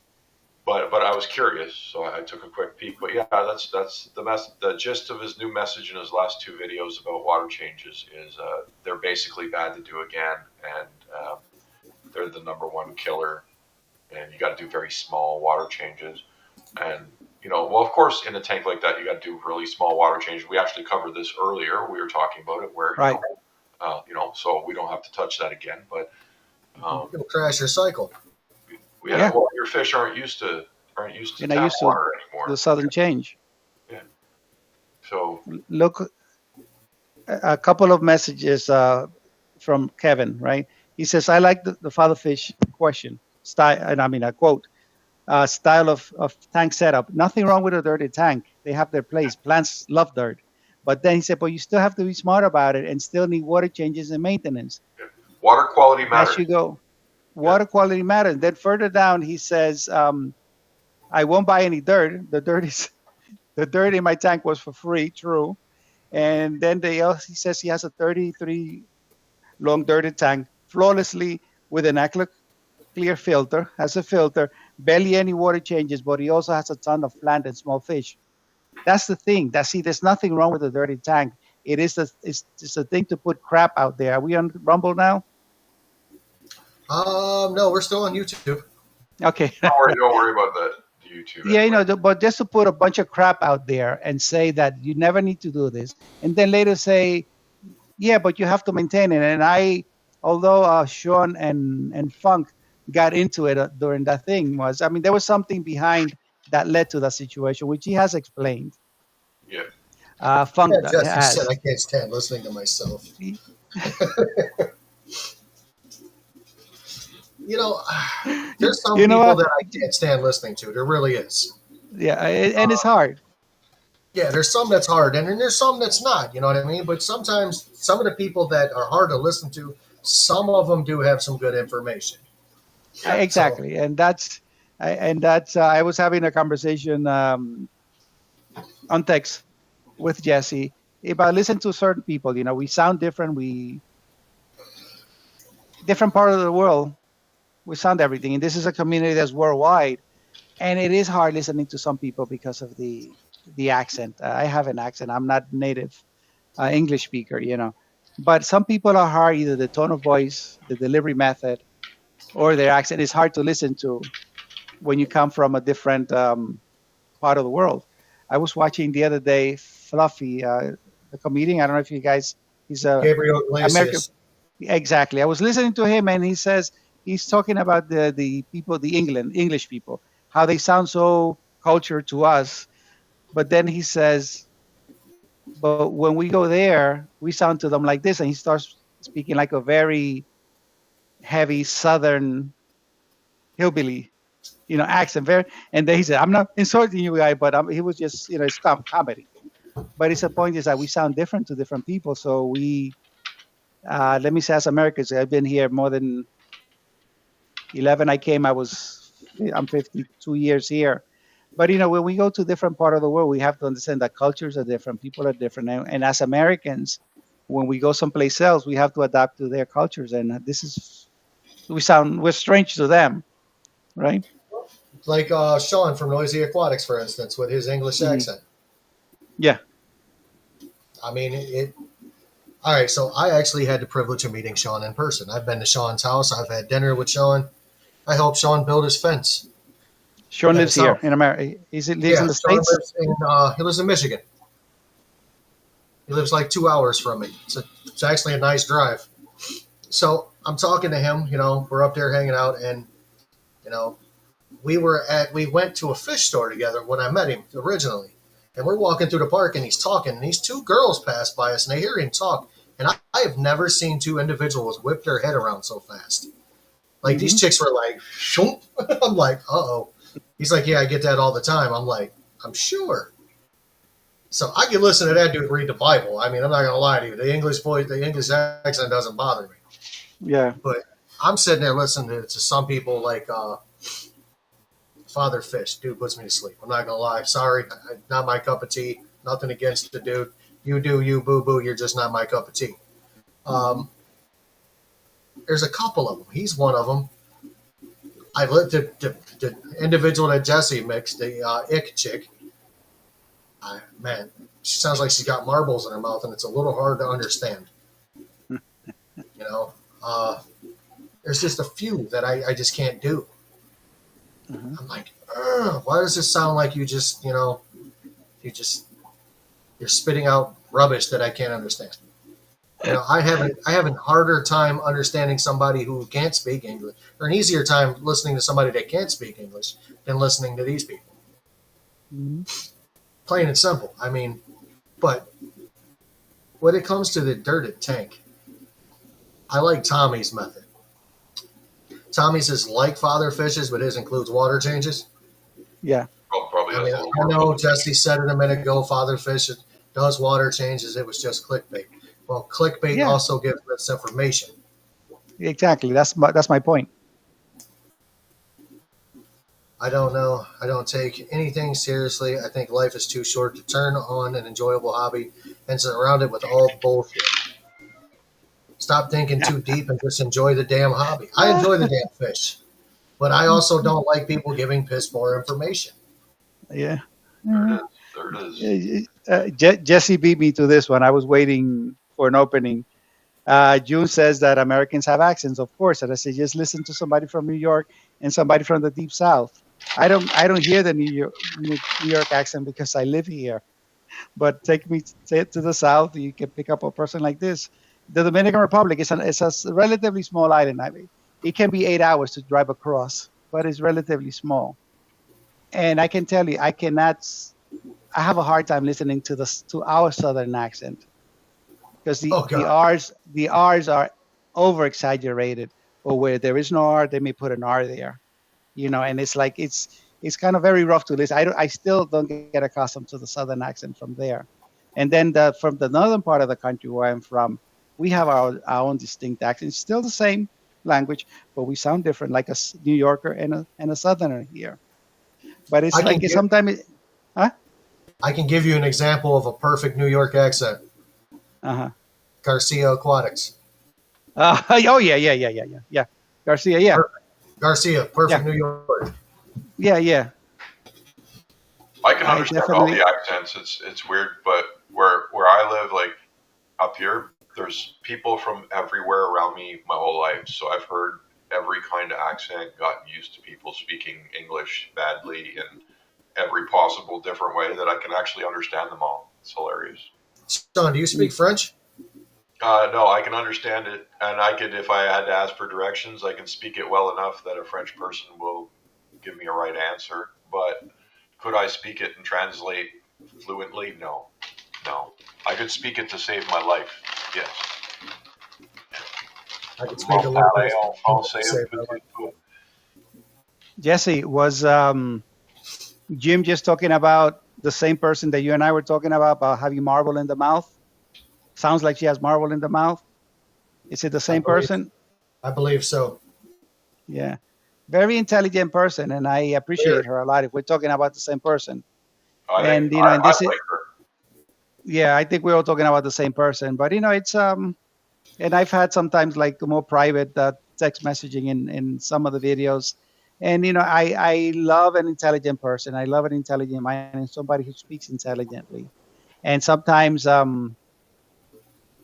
one of the things that I was saying with Jesse was that sometimes people, they hear you have an accent, or you maybe come from a certain ethnic group, and sometimes some people mistake that or confuse accent with you being bright or not. And it's sometimes it's funny when you see it. Or if somebody doesn't understand, doesn't speak English too well, has an accent, just speak louder, they'll understand you. I think she's brilliant. She reminds me of my I mom, think to be honest. My mom was the I same, think just like her. yeah, yeah, Jesse, we're talking about yeah, exactly the same person. So it's the same person. Brilliant But I girl. eat I the I, word. I love to. Huh? He said Huh? peanut butter. Yeah, that's what he said to me before. Yeah, boy, yeah, yeah. That's what she said. She sounds like she has the. Rebecca, if you're listening to this live or watch it, I am not making fun of you, but She doesn't I follow me. always speak highly of you. Wow. Huh? I said, yeah, she doesn't follow me. Her series on Yeah. cucumbers was classic. I'm Hmm. surprised it didn't go viral. It almost did. Did pretty good, but that was a great video. You know what, Good. man? It's just the same kind of goes with mechanics. When we get into fish keeping, you're Hmm. always one thing away from causing your day to go out of whack. I'm one broken bolt from a 30-minute job turning into an all-day affair. Mm, Sometimes when righty becomes loosey, you're like, oh shit. Because righty tighty, lefty loosey. I've seen righty go way loosey. yeah, way Lucy. Jim, when I was in I can relate to you in that part. So when I went into high school, I went to a vocational school, and I did auto mechanics. So the senior year, some of us went to, there was a in New York, upstate New York, there was a uh, General Motors plant. So I did. My cousin got to go there. I didn't, but he went there because they already closed the plant by the time my time was there. So I got to work at a real shop for 1 week, and then we did academics the next week. So as I went through nursing school for about 3.5 years, I worked as a mechanic, and 6 months after, I got my license also. My idea was that I wanted, it was a plan B. Medical school was really the idea, and Yeah. then nursing became a plan B. And then later on, as after nursing, I finished a pre-med biochem major. And but then financing medical school and with a family and a house was going to be impossible. So I said I like what I do, and it's now 42 years. But I worked as an auto mechanic for about 5 years as I went through nursing school, and then later, yeah, once in a while I used to go back to the same shop that I left until I got a job in a particular hospital, particular unit. So I went in. I had a 76 Monte Carlo, Oh, oh, oh, and oh. yeah, a strong car, the body amazing. So I went in. I changed the engine, and I had already been working like 2 years as a nurse. So I went in. I just changed the whole engine. It's a great car. I sold it at some point, and then like 5 years later, the thing's still running. This guy took it to Florida multiple times. But it's always fun to tinker around. And the funny thing is that those skills, believe it or not, come very useful in what I do, because Yeah. everybody else is mechanical dumb, and it's like, oh, this. How did you figure that out? I said, well, it's simple. It's a machine. I I'm a mason, believe it or not. I'm a bricklayer. Mhm. Very good. Mechanics was supposed to be, for me, was supposed to be a hobby. I never wanted to Hmm. turn it into a job because I Okay. enjoyed it so much. Yeah. So you get old and things start hurting. I did mason. Did masonry for 5 years, and I Wow. just couldn't do it anymore. My body hurt. Hmm. So I didn't want to go and work on cars. So I went to work at a machine shop or a couple of machine shops. I ended up at AutoZone, and then I ended up at a car lot, working at a car Hmm. lot. I'm like, here we Wow. go. Dealership. I ended up working at a dealership as a mechanic, and here we are. Hmm. Still like 20 some years later, still working Hmm. on cars. I'm done. I've moved to the point at my job to where I get to sit down now and say, hey, do this, do that, do this. Yeah. I get to sit on my ass. And that's why I can't understand why I can't go back to work because I really don't do anything. But no, I can't go back.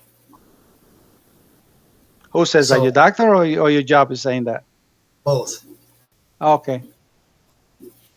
because they know that you get there, you're going to get the itch to do something, and you're going to do it anyway. And It's you're human gonna Right. nature. Oh yeah. Yeah. Yeah. So next thing you know, I'll be in there, doing a brake job or something, or ripping a tranny out of a car, and I'm, 8 weeks out of having my hip replaced. Smart. No, not good. Mm-mm. Yeah, so they're gonna ground me. They'll make me stay home. But yeah, you can apply mechanics to even fish keeping. Yeah, you can. Yeah. Think about it: mechanics, carpentry, masonry, because you're playing with rocks and such, stones. I mean, you can apply all that to Yeah. fish keeping. Yeah. The other thing I did in '08 I closed the business, but I had, other than nursing, I had a contracting business. I did home improvements. So, but I did all the electrical, all the plumbing, but especially carpentry. So I do all my cabinets. I did them, right? But as a Yeah, kid, as I think I told you on our last live, that you learn a trade by back home by hanging out in a woodworking shop or a mechanic shop. That's how you learn a trade most of the times. But I did that for a number, but I wasn't really making money, and I did not want to overcharge people, or charge whatever the going rates were. So I kind of gave it up, which it was difficult doing because you invested a lot of money in it and you enjoyed doing the work, which was the important thing. But you're losing money, so that made no sense. So that's why I just picked up a second nursing job. But it's anything that you learn in life, nothing goes to waste. Knowledge is knowledge. you know what? I agree with Jesse. When you're on social media, not everyone's gonna like you. You don't That think is I know true. people talk shit about me? I'm not perfect, but there's someone for everyone. I agree. I understand. I'm positive that people talk shit about me, 100%. A lot of people don't Hmm. like me because I speak the truth. You know what I mean? That's where a lot of people don't like me. I I could don't. tell you honest. Yeah, I could tell you honestly. I told my wife initially, like when you first listen to a person, you get that initial first impression. And it was like, Jimmy's a little rough, his mouth and everything else. But then, you listen to people, you give people a chance, and then you say, he's cool. The same thing with Funk. When I started listening to him, everybody's different, but Funk was like, he has his way. But sometimes listening to the dude, he's funny in his way, and not everybody likes him either, Yeah, and that's the thing, is that people are not going to like you for whatever you say sometimes, and it's you're never going to please everybody, like, yeah, like Sean said before. that is correct. Hmm. I don't plan on appeasing everybody, but I plan on being me, and I am unapologetically me. Anybody that knows me off of here, my mouth is just slightly fouler, but I'm a great That's, person. I'll give you the shirt off my back. You know what I mean? yeah, and yeah, that's the thing. It was the like you say, your mouth is a little bit foul, but it's like, you know people for what they are, and that doesn't mean anything. Listen, I live in the Bronx, and I grew up in the Bronx, so foul You mouth is understand? nothing. Yeah, please, that's nothing. Just because you don't use it every minute of your day, it's just doesn't mean anything. Doesn't mean you don't use it when you need to use it. All right, this is it. I'm glad he threw this out there. Who did? Who did? If you're a true woman hobbyist, Oh, mad yeah. respect. The ones Yes. posing for a camera to get attention, get what you deserve. 100%. I am sorry. You do not need to shake your ass or bend over in a scantily Oh, clad way. That Well, is oh so man. I don't mind that if is they so do. disrespectful to yourself. Yeah, I guess Yeah. That's so degrading for yourself. It really is. it's a choice. Yeah. I Yeah. I unfollowed somebody on Instagram because of it. I don't know. I put on a Yeah. tank top last year. You know what I mean? I'll probably do it this summer too because it gets pretty warm. But I don't know. Will it get me clicks or not? I'm not sure because I'm pretty old. Pretty old. But So on Instagram, I followed a lady called Lady Discus. Have you guys seen her? no. No, I haven't. I'm pretty sure. I think she's in Germany. And Okay. yeah, skin tight, like biker shorts and a Oh, halter top and bending over at the right angles. Yeah, come on, man. Oh, send me the link. yeah. I'm looking it up. She came right up. I like Let me discus. see. I like discus. What She can I got say? Yeah, beautiful that's fish. right. That's right. Yeah, I like Beautiful discus. fish. Yeah. Yes, I want to see the fish. That's all. Yeah. I just. Don't I take it the think wrong if, way. if if she's the right one, Lady Discus. She has 1.89 subscribers, 133 videos. We only Sean and I are only going to look for the Discus. Just let's be Yeah, clear, okay? just get me the link. She'll have 1.9 subscribers soon. Good luck. Oh yeah, yeah. This I, is this is I, definitely. I'm all about the discus. She got beautiful fish. Don't get me wrong. Yeah, I believe you. That's why I was like, Uh, send me the link. did you see her eyes? Beautiful eyes. Well, I She's want to she is support women in fish keeping, right? So, she is very.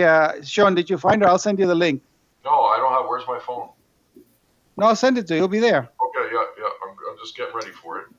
Cece said, I see the comments about women in the hobby. I'm going in on this topic tomorrow. Let's get it. Where There it where is is. she gonna be in? YouTube tomorrow night. Where? Her own. Her own channel. Yeah. Okay, yeah. What time is it? Cece's Aqua Escapes. Well, I'm not 100% sure of the time. I was going to say something. It usually goes later at night. Well, I think she goes like 9 or 10 o'clock our time, or 11 our time, something like that. I don't know if It's you guys later have in the night. seen. there This it is this other girl who I think she is in Israel, if I'm not mistaken, where she does a lot of like survival things in the woods most of the time. But she's another one who wears like Scandally very. clad tight shit. Yes, I know Yeah, exactly yeah, what you're yeah, talking about. yeah.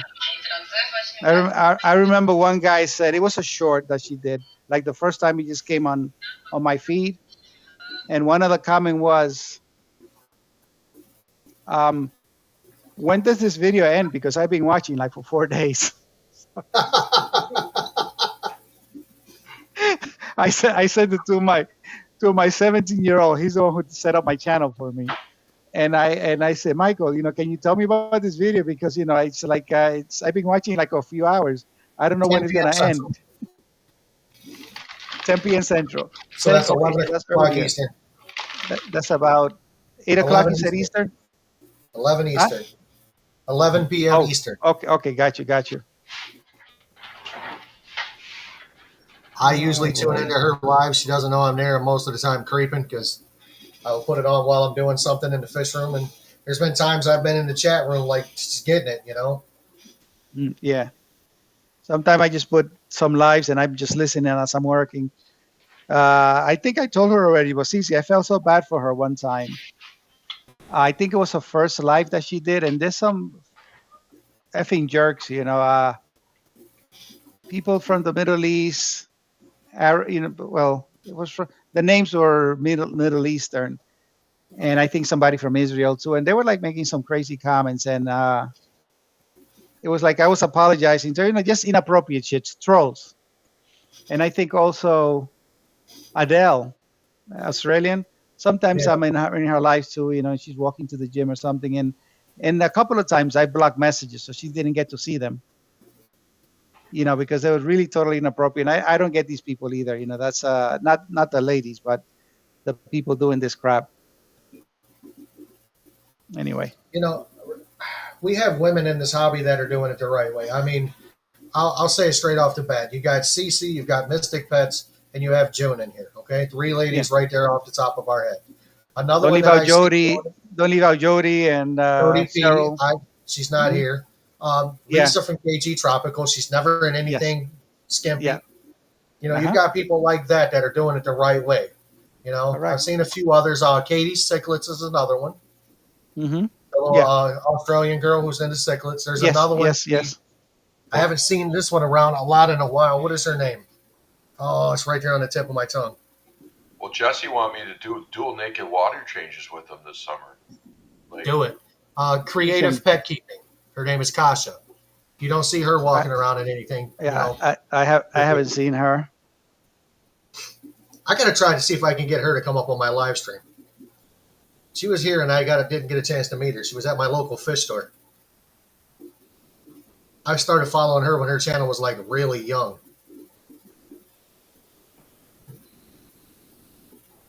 Yeah, she's everywhere in my feed. Yeah, there's a lady, I guess, Fiona, who turned from fitness to fish keeper or fish tuber. That's the stuff that doesn't need to be in the hobby. We don't need shit like that. Well, gentlemen, I am running out of stuff to talk about. Well, we talked enough crap for a while. I think Sean's up there like half asleep. Or he's looking at Lady Discus and like, in big screen. He has a big giant screen in front of him. He's got her on 65 inches. Yeah. Let me tell you. He's going to call it the Discus North and Salient OnlyFans. That's it. Well, we're gonna do it. Yeah, we're setting it up. I'll let the cat out of the bag. It's gonna be pay-per-view. Why not? If Joey can do a boxing pay-per-view, you guys can do that. But thank you guys for being here. I appreciate it. Thank you, Jim, for inviting us. Absolutely. Everybody in the chat, thank you for everything. Donations, all the kind words. I appreciate that, Kevin. You guys have a great night. Remember, it's your hobby. Do it your way. Thank you. Thank you, everybody.